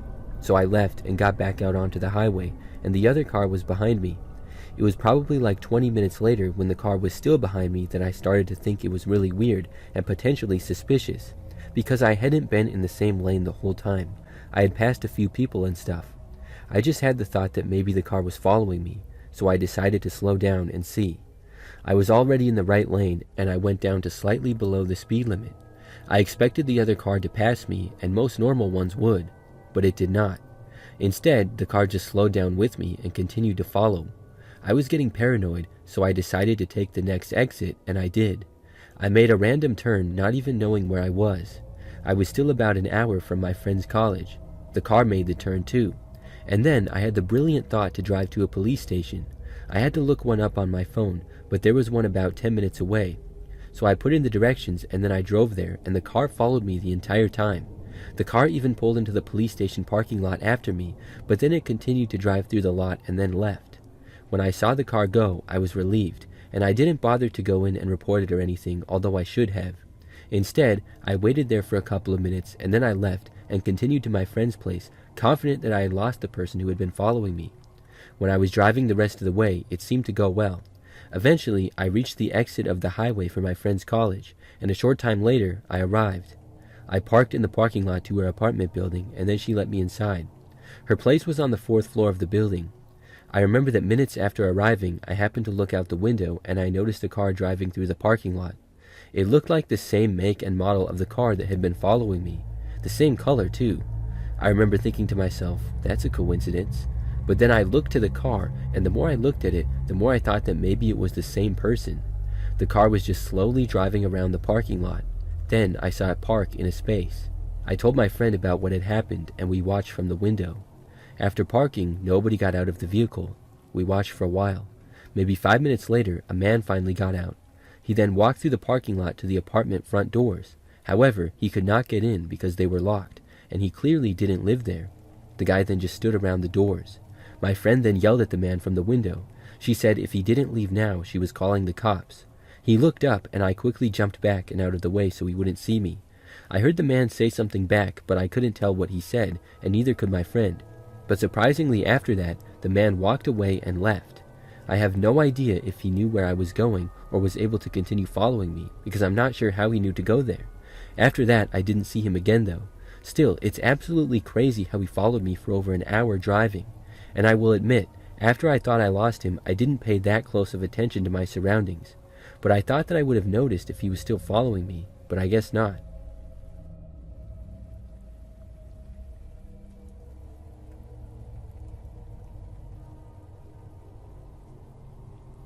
Years back, my friend Skylar and I went on a spring break trip together. We went to college together in a small town in the Midwest, where the weather was very cold. We planned a trip to Southern California for spring break. I remember that when we arrived, it was a lot of fun. Personally, it was my first time in California, and I enjoyed almost everything about it.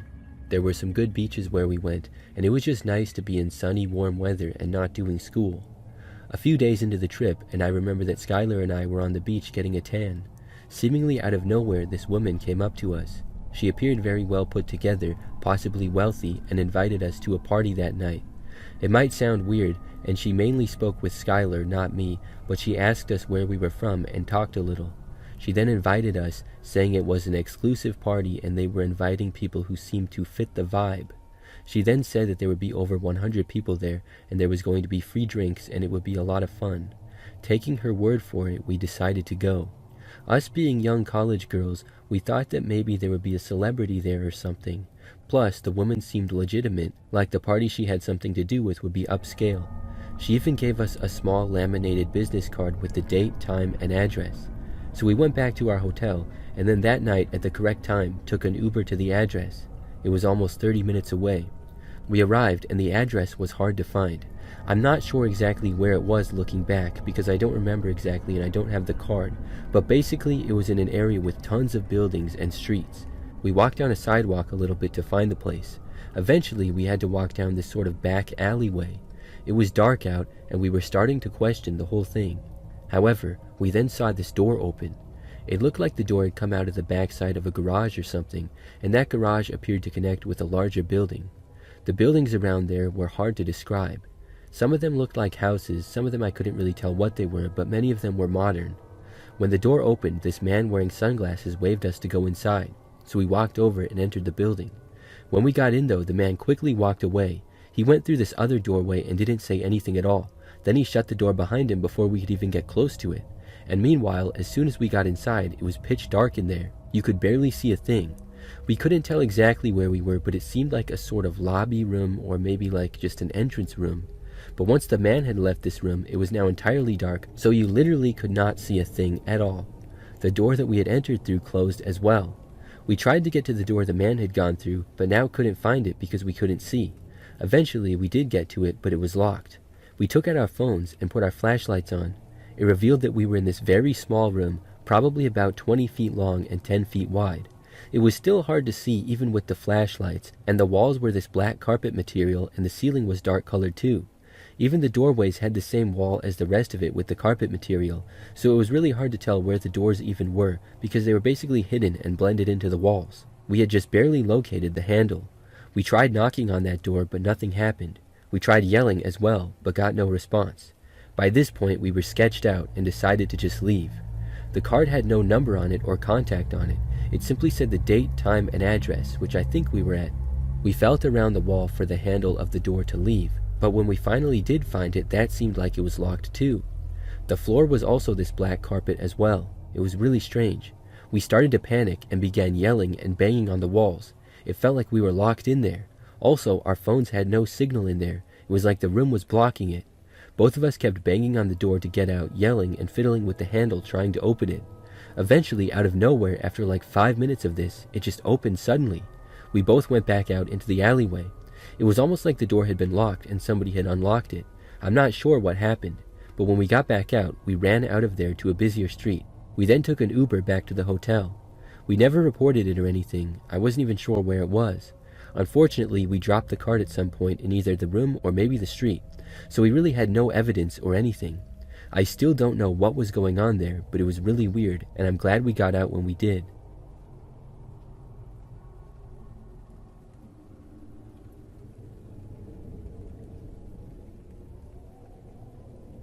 This happened back when I was in college.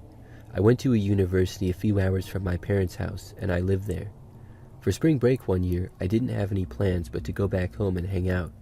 It was nice to have a break from my classes, and I left campus and went back to my parents' house. For an entire week, my only real expectations were to get a lot of sleep and to play video games in my bedroom. My older brother had already finished college and lived across town, so I was now the only one living there aside from my parents. After a good relaxing weekend, I began my weekdays of relaxation as well and started gaming. My parents both left for work in the morning and I was home alone and in my bedroom. This was upstairs and at the front of the house. I had a window that overlooked the front yard and the driveway and stuff. So as I was in there gaming, probably about an hour after my parents had left to work, I randomly saw a car pull into our driveway. The neighborhood is pretty average, so I thought that it was just a car that was going to turn around and drive the other way. The street is usually quiet, but there's a lot of houses around, so an occasional car is not a surprise. However, the car stopped and was sitting in the driveway for a while. I didn't recognize it and had no idea who it would be. My next thought was that maybe it was a door-to-door salesman of some kind. I had no plans to answer the door if that was the case. I continued to watch out of curiosity. A guy wearing a hoodie then exited the vehicle. Most of his head was concealed by it, other than his face, which I didn't get a good look at from my angle. The man then walked up the driveway, but turned to go towards the back side of the house and not the front door. This was really suspicious. He was quickly out of my sight, and I wondered what was going on. I then decided to leave my bedroom and go look. I went to a window upstairs that overlooked the backyard. I saw the man standing in the yard and looking around. Then, after like a minute, he casually walked back around the house and then over to the front again. I switched back to my room. Then I watched the guy walk back to his car and then get inside and drive away. I was really confused by this. However, he didn't try to enter the house or knock on the door or anything, so I pretty much just moved on. I did not tell my parents, and I played video games all day, forgetting about it. However, that same night I stayed up late gaming, which is no surprise. My parents had already gone to bed, and I was back in my bedroom in the same spot. It was probably like 1 o'clock in the morning or so. I remember that I heard the sound of a car driving up towards the house. I looked over once again to see a car pulling into our driveway. Now this seemed really suspicious, and I remembered the car and the man from earlier. This looked to be the same car. I felt dumb for not telling anybody about it. I watched the car stop once more and then turn off. After a short time, the door opened and it was the same guy, even wearing the same thing. He then started walking around the house again. This time, I left my bedroom and went downstairs and went to a window that looked out back. By the time I got downstairs, though, I heard the man trying to open our back door, which was locked. Then I heard him walking towards one of the back windows. I turned on a light and then turned on the back porch light as well. As soon as I did, I heard the man start running away. He went back around the house, got into his car, and then drove off really fast. I was unable to get a license plate or anything, which I felt stupid about, but I did call the police and report it and told my parents as well. The rest of my time at home that spring break, nothing else like it happened, and the man was not found that I'm aware of. But I'm really glad that I noticed the guy when I was home.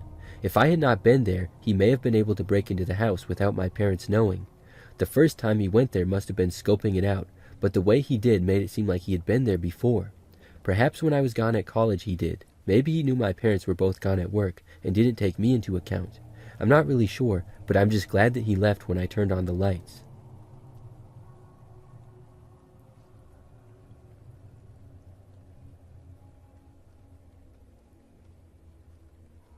Something crazy happened a couple of years ago during spring break.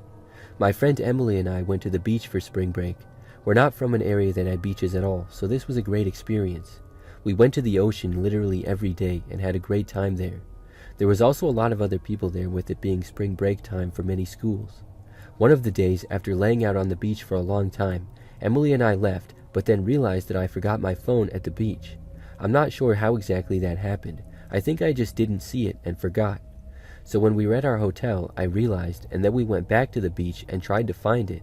We also saw if they had a lost and found or something, but had no luck. So then Emily decided to call my phone. When she did, surprisingly, somebody answered it.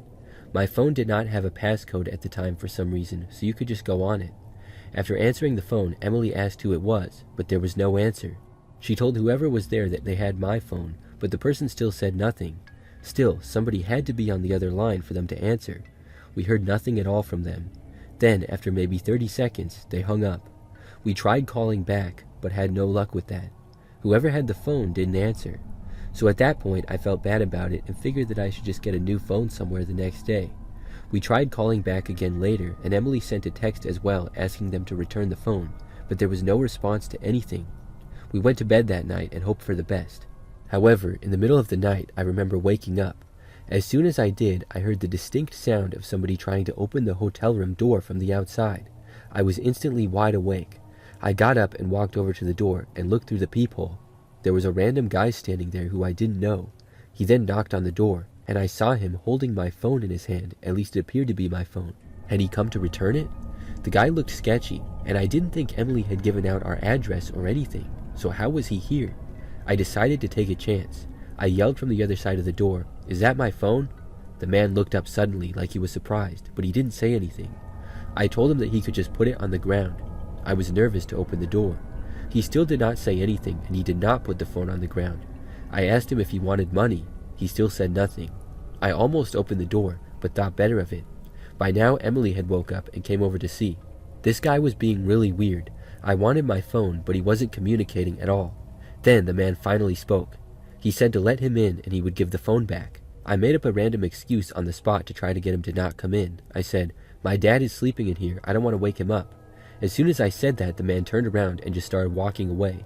It was like when he realized I was possibly with my dad, he wanted to get out of there, which made him only seem more suspicious.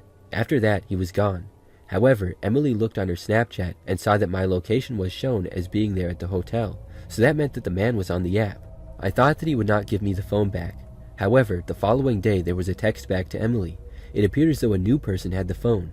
The text said that they had just found the phone on the ground next to a sidewalk. They had picked it up and saw the text when trying to find the rightful owner. We met up with this person who was a completely different guy. I think the original guy dumped the phone after realizing he couldn't get in the room. I'm glad that he did, but the whole thing was really sketchy.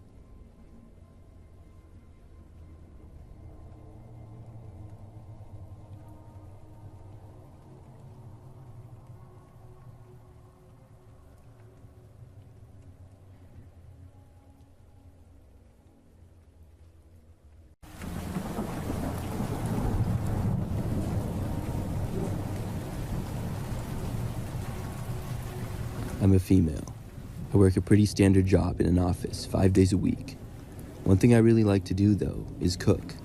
I cook dinner for myself almost every night. In order to do so, I go to the store for fresh ingredients probably every other day. Right on the way home from work, there's a Walmart only about a mile from my apartment, and I found that they usually have the cheapest prices, so I go there for produce and protein all the time. Sometimes I go to other stores, but by far the most common one for me is Walmart. This story takes place just a few months back. Like usual, I was stopping at Walmart after work. I would never get much, just like 4 or 5 ingredients usually, and sometimes whatever else I needed as well. I got off of work anywhere from 3 p.m. to 4, so I get to Walmart shortly after that each day. The store was usually sort of busy. One day, an employee by the produce area said hi to me. I mentioned this because the next time I was shopping, he said hi to me again when I was in the same area. Looking back, I hadn't really noticed him before, but I had never really paid attention to the employees. He was bald, had a small dark beard, and was sort of a big guy. He seemed very friendly, and the second time, he asked me how my day was going. We made very basic conversation for maybe 30 seconds before I told the man I better go, and I went on with my shopping. This ended up becoming a regular thing over the next couple of weeks or so. Every time I was shopping, this same Walmart employee would say hi and engage in conversation with me. I didn't mind it too much because he was always really nice, although when I was getting ingredients after work, I was sort of anxious to get home and didn't really want to chit-chat. The man did start to ask slightly more personal questions each time, like if I was coming home from work, where I worked, and where I lived, things like that. They were starting to weird me out a little bit. I wasn't sure if the man was just a really friendly employee or something else. I told myself he was just a nice guy, and like I said, it didn't really bother me. That was until one time I was walking through Walmart doing my usual shopping, and he approached me again. He asked me how my day was, and the usual. Then he asked me for my number. I was nice, but I told the man no. I was afraid he would get the wrong idea if I said yes. Besides, he should know how weird it sounded. I mean, come to think of it, I never really saw the guy doing any real work. He would always just be standing around and then talk to me. The man seemed offended when I said no. I started to try and explain my reasoning to the man, but he just turned and walked away as I started to speak. His whole body language changed. After he walked away, I resumed my shopping. He had gone further into the grocery aisles of the store, but luckily I didn't have to get anything back there. I was inside the Walmart shopping for maybe 10 more minutes before checking out and leaving. I remember that on that day, I parked in the back of the parking lot, and when I got inside my car, I noticed that the Walmart employee was inside a car not too far away from mine. I really have no idea how I noticed him looking back, but I'm glad that I did. I was assuming that he was either on a break or had just gotten off of work for the day. He did not appear to be looking at me, which I was glad to see. I pulled out of my parking space, only to see him pull out and exit the parking lot behind me. I watched in my rearview mirror, and he made the same 2 turns that I did to get back to my apartment. About a minute later, I was arriving at my apartment complex. I was kind of creeped out now because I was almost positive that this man did not live here. I drove around the parking lot of my complex a little and did not want to go straight to my building. I was really suspicious. The man's car trailed mine the entire time. When I realized that he was probably just going to follow me no matter where I went, I decided to leave. I did not know where I was going, but I needed to get out of there. I drove down the quiet road near the complex to a busier one. Then I signaled to merge onto a busier road. At this hour, that road in particular was really busy because it was almost 5 p.m. now and rush hour. With the man right behind me, I waited for a gap in the traffic. After about 30 seconds, there was one. But I waited until the very last moment and then pulled out. I basically cut the car off that was driving down the road, and there were several other cars behind it. The car honked at me, but the man behind me had no opportunity to merge at all. That allowed me to basically get away from the guy. I drove down the road for a very short time before turning. It was then that I had the idea to go back to the Walmart. I was fuming with anger. I drove straight back there and to the customer service counter. When I got there, I told them about how one of their employees had followed me home. This Walmart didn't seem to be the most organized, and they had to call up someone from the produce section to help. When I explained to them what had happened, they told me that nobody of that description works there. I realized that the man must have just put on a blue Walmart vest. Maybe he had worked at a Walmart in the past, or maybe he had just bought the vest online. Either way, he wasn't an employee of this store. I was even more creeped out now. They told me that they would keep an eye out for the man if he returned, which made me feel a very tiny bit better, but not a whole lot. After that, I very carefully drove back to my apartment again. Thankfully, I did not see the man or his car. I don't believe he knew which apartment building was mine either. Since that happened a few months ago, I have not seen the man. I also have not been back to that particular Walmart either.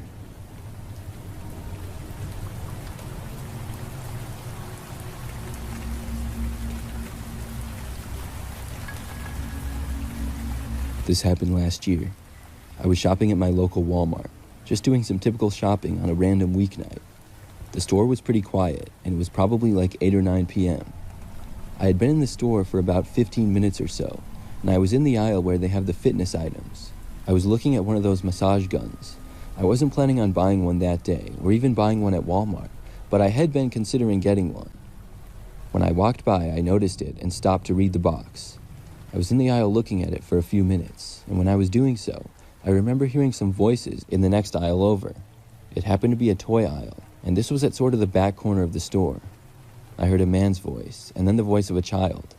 At first, I paid no attention as I was looking, but soon I heard the man say, "I will buy you this toy if you come with me." I assumed it was the child's father at first, but I didn't really know why he would say that. I couldn't really make out what the kid said back to him, but I heard the man then say something like, "Your mom said it's okay." Then, I just had the crazy thought that maybe this wasn't the child's father.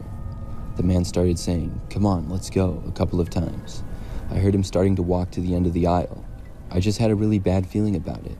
At the time, I didn't know if I was just being nosy or if I should do something. I decided to walk by the aisle and glance down it to see. I left the aisle that I was in and walked into the next one over, which was a toy aisle. And when I looked down, I saw a man wearing a black jacket and winter hat, holding the hand of a little kid and leading her to the other end of the aisle. Their backs were facing me. I was kind of thinking on the fly, and I said, "Excuse me," to the guy. He turned around and looked really surprised. I picked up some random toy from the shelf. It was some type of stuffed animal. I said I wanted to ask the man a question, if this would be a good gift for my niece. I then started walking over to them. He said he had no idea, and I said I thought he might know. I then asked if that was his daughter. He said no, and he was just watching her for the moment, but then said they really had to get going. Him and the child then walked away.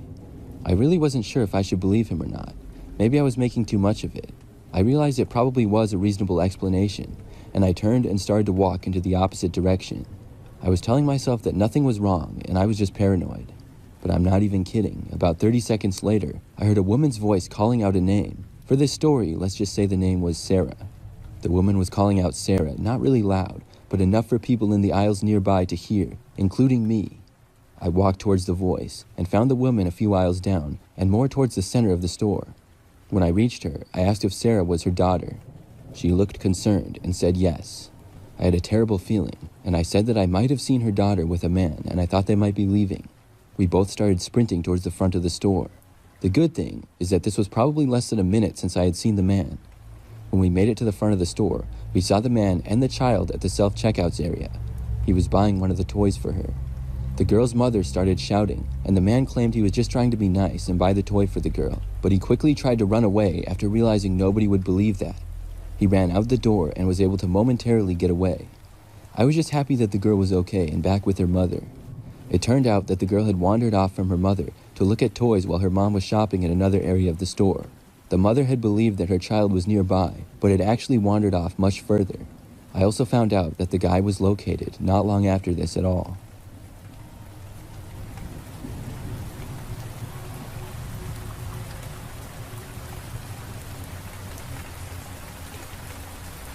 I remember this Walmart sort of where I live that used to be open 24 hours. I'm not sure, but I think there were a lot of Walmarts that used to be open 24 hours. All the ones that I've been to in recent years close at like 10 p.m. now though. Maybe the reason is because of things happening like the story I'm about to tell you. This was several years ago, probably about 2014. I remember that I worked a job back then with all kinds of crazy hours. I never really knew when I would get off of work, and some nights were really late. One time, I got off of work at close to 3 a.m. By the time I was done, I was exhausted, but also really hungry. On my way home, I stopped at the 24-hour Walmart to see what they had. There were no restaurants nearby that were still open, and I was just going to go down the snack aisle and maybe find something to drink as well. When I got inside, I made my way over to the food. The store was almost completely empty. I only saw a couple of employees here and there. When I got to the snack aisle, I browsed around for a little bit. I wasn't really sure exactly what I was hungry for. I often have a hard time deciding what to eat or where to get food from. I browsed for maybe 5 minutes, and then I had this feeling like I was being watched. It seemed a little strange, and I looked around. When I looked to the far end of the aisle, I saw a man standing there looking towards me. He was a sort of tall and skinny guy, wearing a black Adidas sweatshirt. When he saw me looking at him, he just kept standing there. He wasn't looking at anything on the shelves in particular. He looked away from me, but I thought the guy seemed really weird. I went back to looking at the food on the shelves and tried to make up my mind. I wandered into the next aisle over. There was more food in that aisle. I was there for no more than 10 seconds, and I noticed a man creeping around the corner slowly and then looking at me again from the end of the aisle. This was really strange. I grabbed a bag of trail mix and then made my way towards the back of the store along the side. Once I was at the far back corner of the store, I decided to walk back to one of the main walkways, but when I got there, the man was already standing there looking at me. I started walking all around the store, and the man seemed to be following me. He kept slowly walking around the store, trailing me wherever I went, and it was really frustrating. His face was almost expressionless the entire time, and he never spoke a word. Finally, I said, "Forget this," and I went to the checkout area. There was only one check lane still open, and I told the cashier that some guy had been following me around the store. The man did not follow me into the checkout, but instead wandered off into the clothing area that was across from the check lanes. She just kind of said, "Thanks for letting us know," and agreed that it was weird. I just wanted to get home, eat something, and go to bed. After I was done checking out, I walked down towards the exit doors. I was sure to scan over and make sure that the creepy guy was not once again following me. I was really happy to see that he wasn't. When I made it out the door, I walked through the parking lot to my car. My car was parked a little ways from the doors. It wasn't in the far back end of the parking lot, but it wasn't really that close either. The parking lot was mostly empty, but there were a few cars scattered all around, most of which I'm guessing were employees. Right as I was starting my engine, I looked up and noticed something. There was a man sprinting at full speed from the Walmart headed straight for my car. It was the same guy that had been following me around. The way that he was running was so fast, like he was running for his life, but he wasn't running away from anything. He was running for me. There was a second or two where I was so confused that I just watched him. That was until I realized he was going to reach my car very quickly. Then I put my car into drive and got out of there. I pulled away probably just a couple of seconds before he would have reached me. He kept running though, all the way until I was out of the parking lot and on the street. Then I was easily able to get away. I was really confused who the man was, why he followed me around in the store, and why he had ran full speed at me when I was in my car. The lesson I learned from this was to not go back to Walmart in the middle of the night.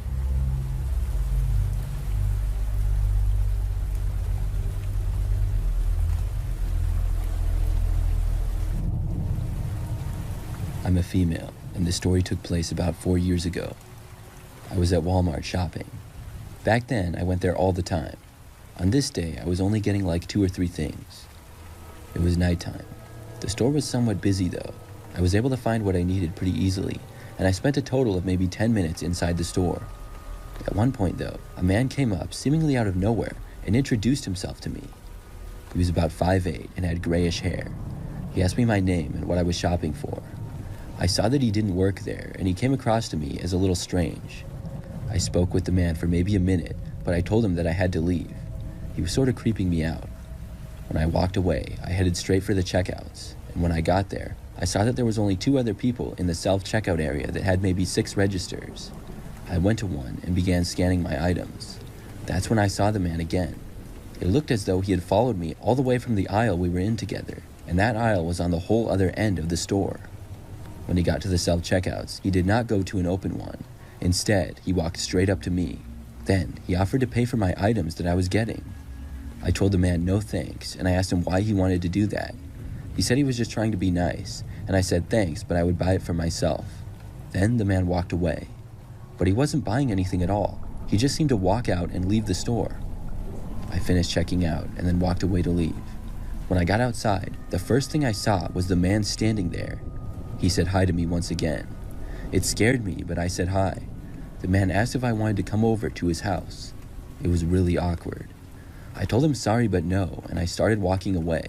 At first, the man took a couple of steps towards me and was walking with me, but after about 5 seconds or so, he stopped.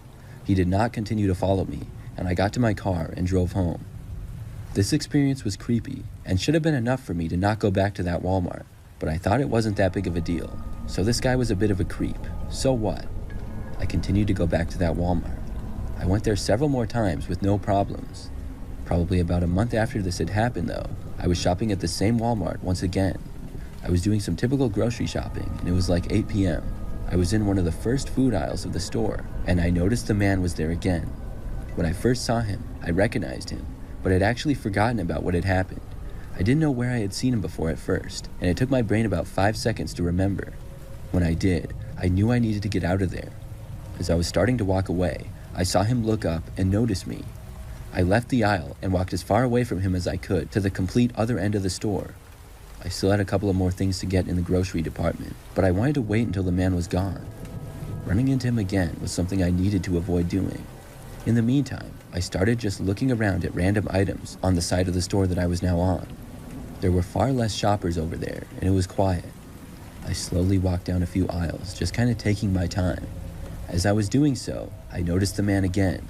He seemed to be heading in my direction, but was still really far away. I knew that I had to get out of there. I started walking away as fast as I could, and I went down different aisles to block myself from the man's view. I just set my basket with several items in it on the ground, and then left the store. There was no way I would have been able to check out without the man catching up to me. Once I left the store, I drove back home. After that, I did not return to that particular Walmart for some time. I believe that it was a total coincidence that I saw the man again there that night, but when he saw me, he was going to try to talk to me again for sure. He must shop there a lot, and I'm just glad that since then, I have never seen the guy.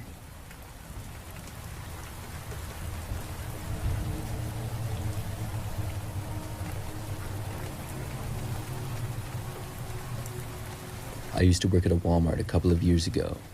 This was my strangest experience. I mostly worked overnights and would stock shelves. It was an easy job for me.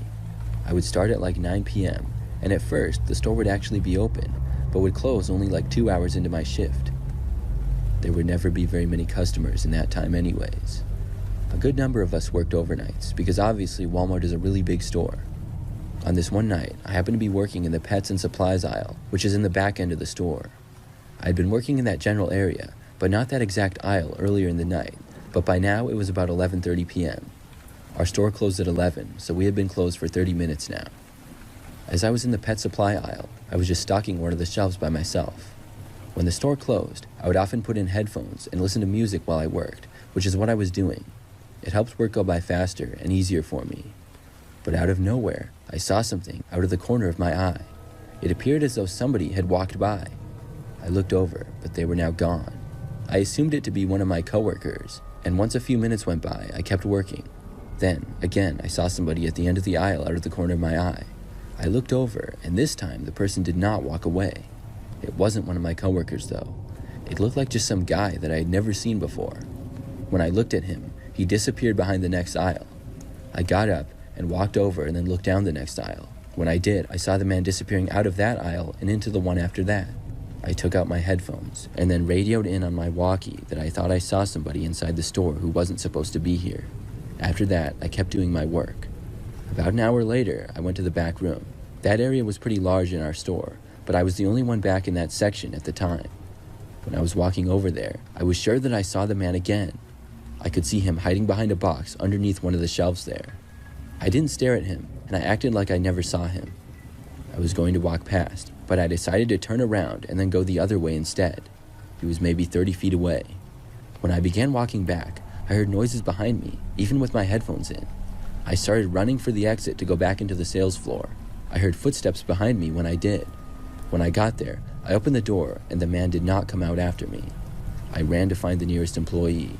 That was Al, who was working in the electronics overnight at the time. I told him that I saw a man in the back, and he decided to come back and see. I had a bad feeling, and I wondered if the guy was dangerous. We both went back there anyways. When we opened the door to the back, we heard the sound of another door opening. It was coming from one of the doors we had back there that opened up to the outside. They were rarely used. We walked in further, just in time to see the guy walking out of the store and the door closing behind him. After that, he was gone. I still don't know how the man got inside. My only guess is he somehow avoided all employees and hid inside the store until after we had closed. I also wonder what he was going to do to me when he was hiding in the back and then followed me. Luckily, I quit that job not too long afterwards.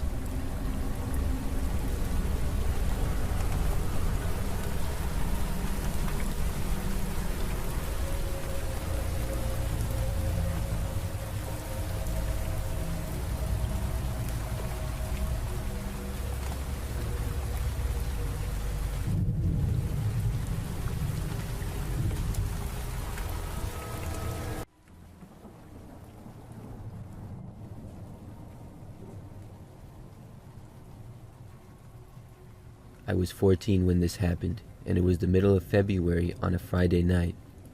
My friend Tyler and I were at my house watching random videos and playing games in the basement. It was already late, maybe around 11. My phone buzzed, and it was a text from a girl named Megan who lived a few miles away. She asked if we wanted to come hang out for a bit because her parents were gone and she was bored. We decided to sneak out without telling my parents because they would have said no for sure. We lived in the country in Southern Virginia, so walking places wasn't unusual for us. Megan's house was about 4 miles away. We had walked there before during the day, but never that late at night, and definitely not when it was that cold. It was around 0 degrees outside. We grabbed coats and gloves and headed out. To get to her house, we had to walk up my gravel driveway, which is long, then turn onto a narrow road with no streetlights. After about a mile, the road passes a small pond and then meets an old railroad line that hasn't been used in years.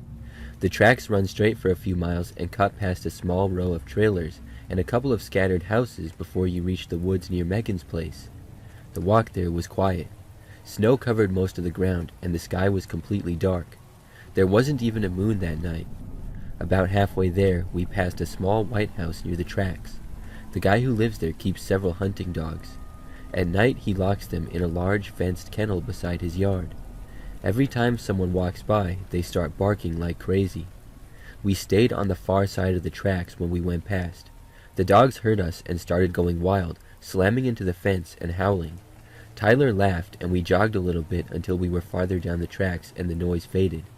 After that, we kept walking and we reached Megan's house a little before midnight. We stayed there for a few hours just talking and watching TV. Around 3 a.m. we decided to head back home. The walk back started the same way as before, quiet and dark. When we got close to the area with the trailers and the dog kennel, we slowed down. The dogs were already barking again. They weren't barking towards the tracks where we usually walked. They were facing the trailers across from them. They kept jumping against the fence like they were trying to get at something. We stopped about 50 yards away. Tyler said he didn't like it and thought something was over there. I told him it was probably a raccoon or another animal messing around near the trailers, and we kept walking. We were almost past the last trailer when Tyler suddenly grabbed my jacket. He gasped and pointed towards the bushes near the corner of the trailer. Right as I turned my head, someone lunged out from the dark like they were trying to grab me. I only saw the shape of a person moving fast. We ran without saying anything. We didn't slow down until we were off the tracks and running up my driveway. We went straight inside and locked the door. My parents were asleep upstairs and had no idea that we were gone, so we didn't want to tell them anything. We stayed in my room and talked about what had happened. Tyler kept saying someone had been crouched next to the trailer watching us before they jumped out. I brought my dog into the room and shut the door. We finally tried to sleep around 4 a.m. I was half asleep when I opened my eyes and looked towards the window beside my bed. A face was right there on the other side of the glass. A man was staring into the room. I yelled as loudly as I could. My dog started barking and jumping at the window. By the time my dad rushed into the room and turned on the light, the person outside was gone. My dad grabbed a flashlight and checked the yard while my mom called the police. They drove around the road and tracks for a while but didn't find anyone. The next morning, I texted Megan and told her what had happened. She replied a few minutes later and asked if it was near the trailers by the railroad. Apparently, someone had broken into one of those trailers that same night. No one ever figured out who it was. After that, Tyler and I avoided walking those tracks at night.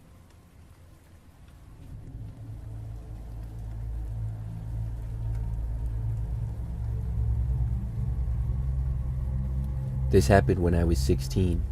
It wasn't that long ago, but it's the one night I still think about when I can't sleep. Back then, I had just figured out how easy it was to sneak out. My parents went to bed early and my window opened right into the side yard. I hadn't been caught doing it at all yet, so I snuck out at night quite often. That night, I texted a guy I'd been talking to from school. We weren't officially dating, but we liked each other. He lived a few streets away and suggested we meet behind the middle school near his house. There was a large soccer field behind the school. At the far end, there was a line of trees and a small playground.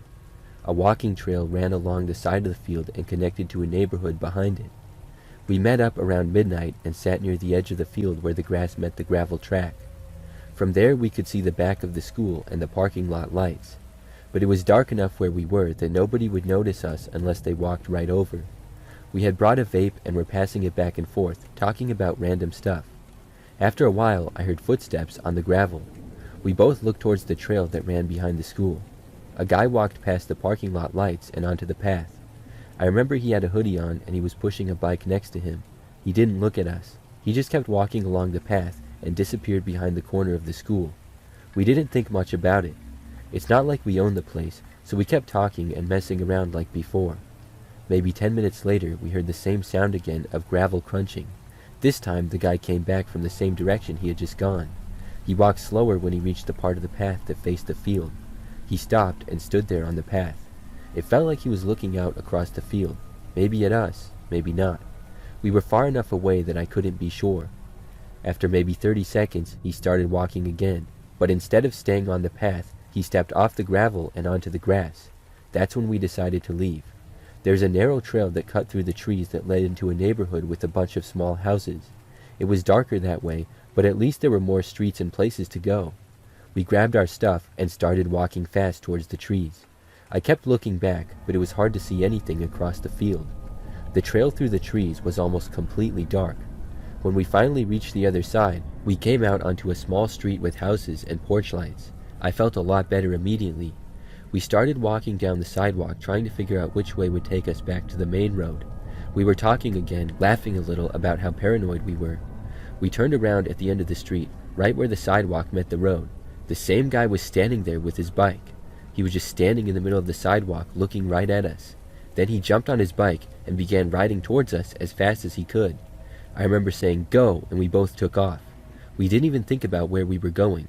We just started running down random streets. We cut between houses, jumped a couple of fences, and ran through someone's yard because we knew he couldn't follow us there on his bike. After a few minutes, we ducked behind a parked truck in someone's driveway and just crouched there for a while catching our breath. Eventually, we stood up and looked around. The street was empty. We slowly walked back towards the main road so I could head home. Lucky for us, we both made it home safe that night. But I'll never forget the feeling of my heart sinking when we saw the bike guy blocking our way out. By far one of the creepiest things I've ever experienced.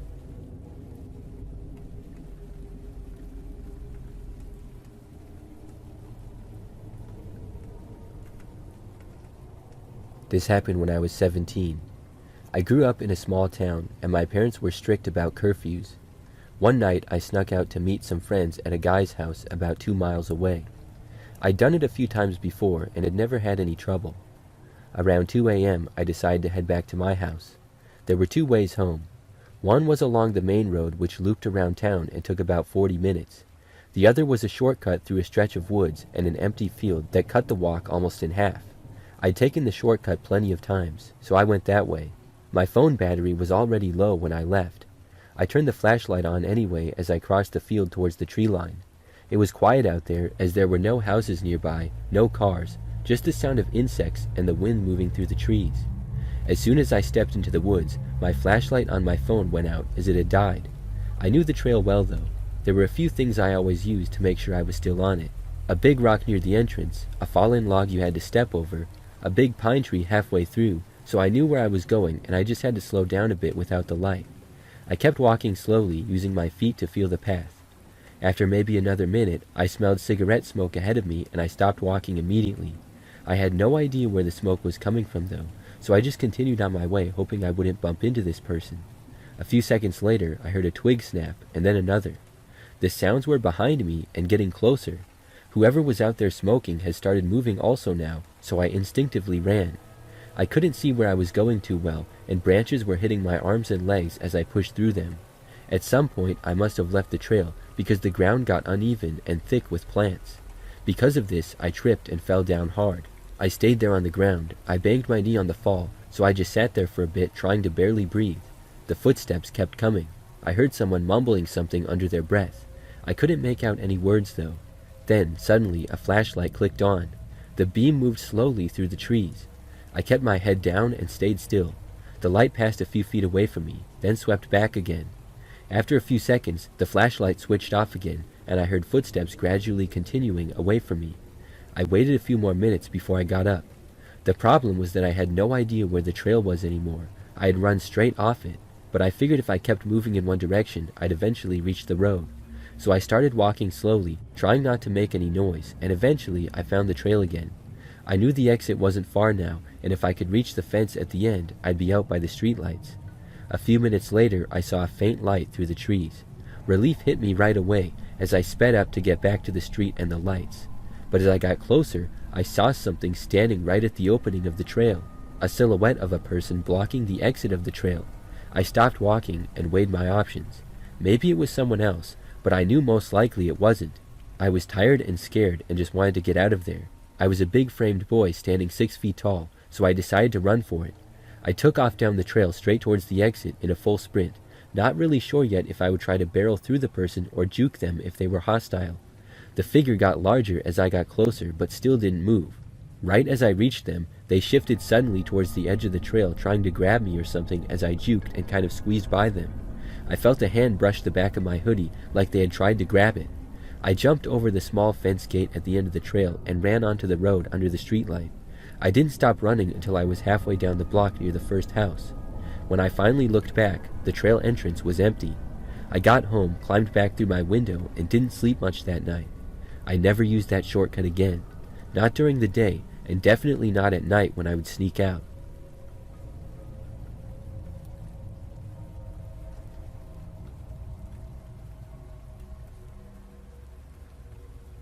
This happened when I was a junior in high school.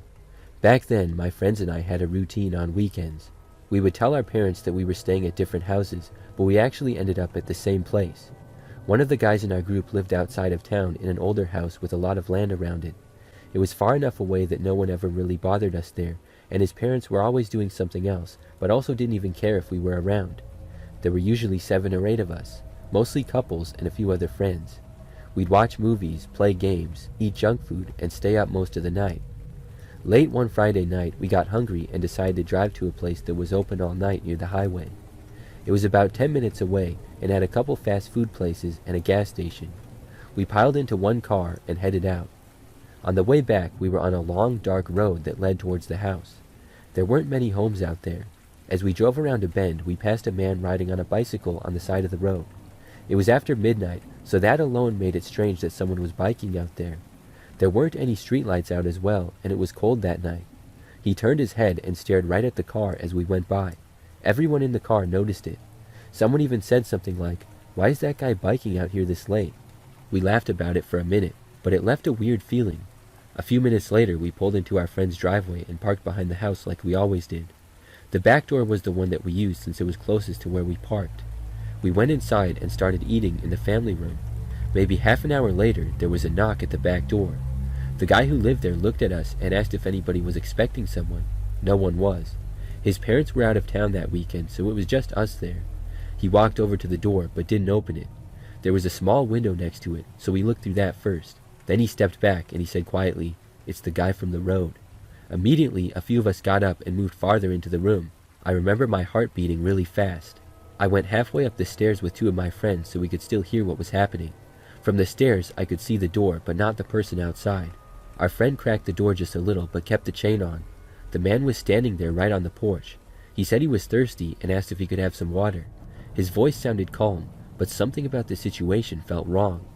The road where we saw him was a few miles away. I couldn't understand how he had ended up at the house, and how he even knew it was there since it sat back from the road. The guy who lived there said to wait a second and went to the kitchen. He filled up a glass in the sink. Then he went back to the door and opened it just enough to pass the glass through the gap. The man took it and drank the whole thing while standing there. Nobody else said anything. We were all just watching. When he finished, our friend told him he needed to leave. The man handed the empty glass back and said thanks. Then he stepped off the porch and walked around the side of the house towards the front. As he went, he looked through the windows. I could see his face pass by the living room window looking at everyone for a moment before he disappeared. Maybe he really did just want water. But the thing that still bothers me is how he found that house. The driveway was long enough that you couldn't really see the place from the road unless you already knew that it was there. And the last time we saw him on the road, he was several miles away. Our conclusion after talking about it more that night was that he had some sort of malicious plan in mind, but he might have been scared away once he saw the number of people that were in the house. When the car passed, he might have just seen the two girls in the front seat of the car and thought that he could get lucky or something worse.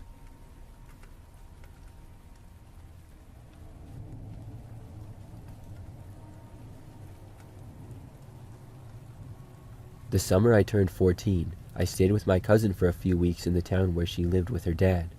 It was a small town with one grocery store, one gas station, and a park by the river. At the time, it felt exciting to be somewhere different, even if it was quiet. One night, we were bored and couldn't sleep. It was some time after midnight. We decided that it would be fun to sneak out and walk to the river trail. Her dad already had gone to bed, and the house was dark.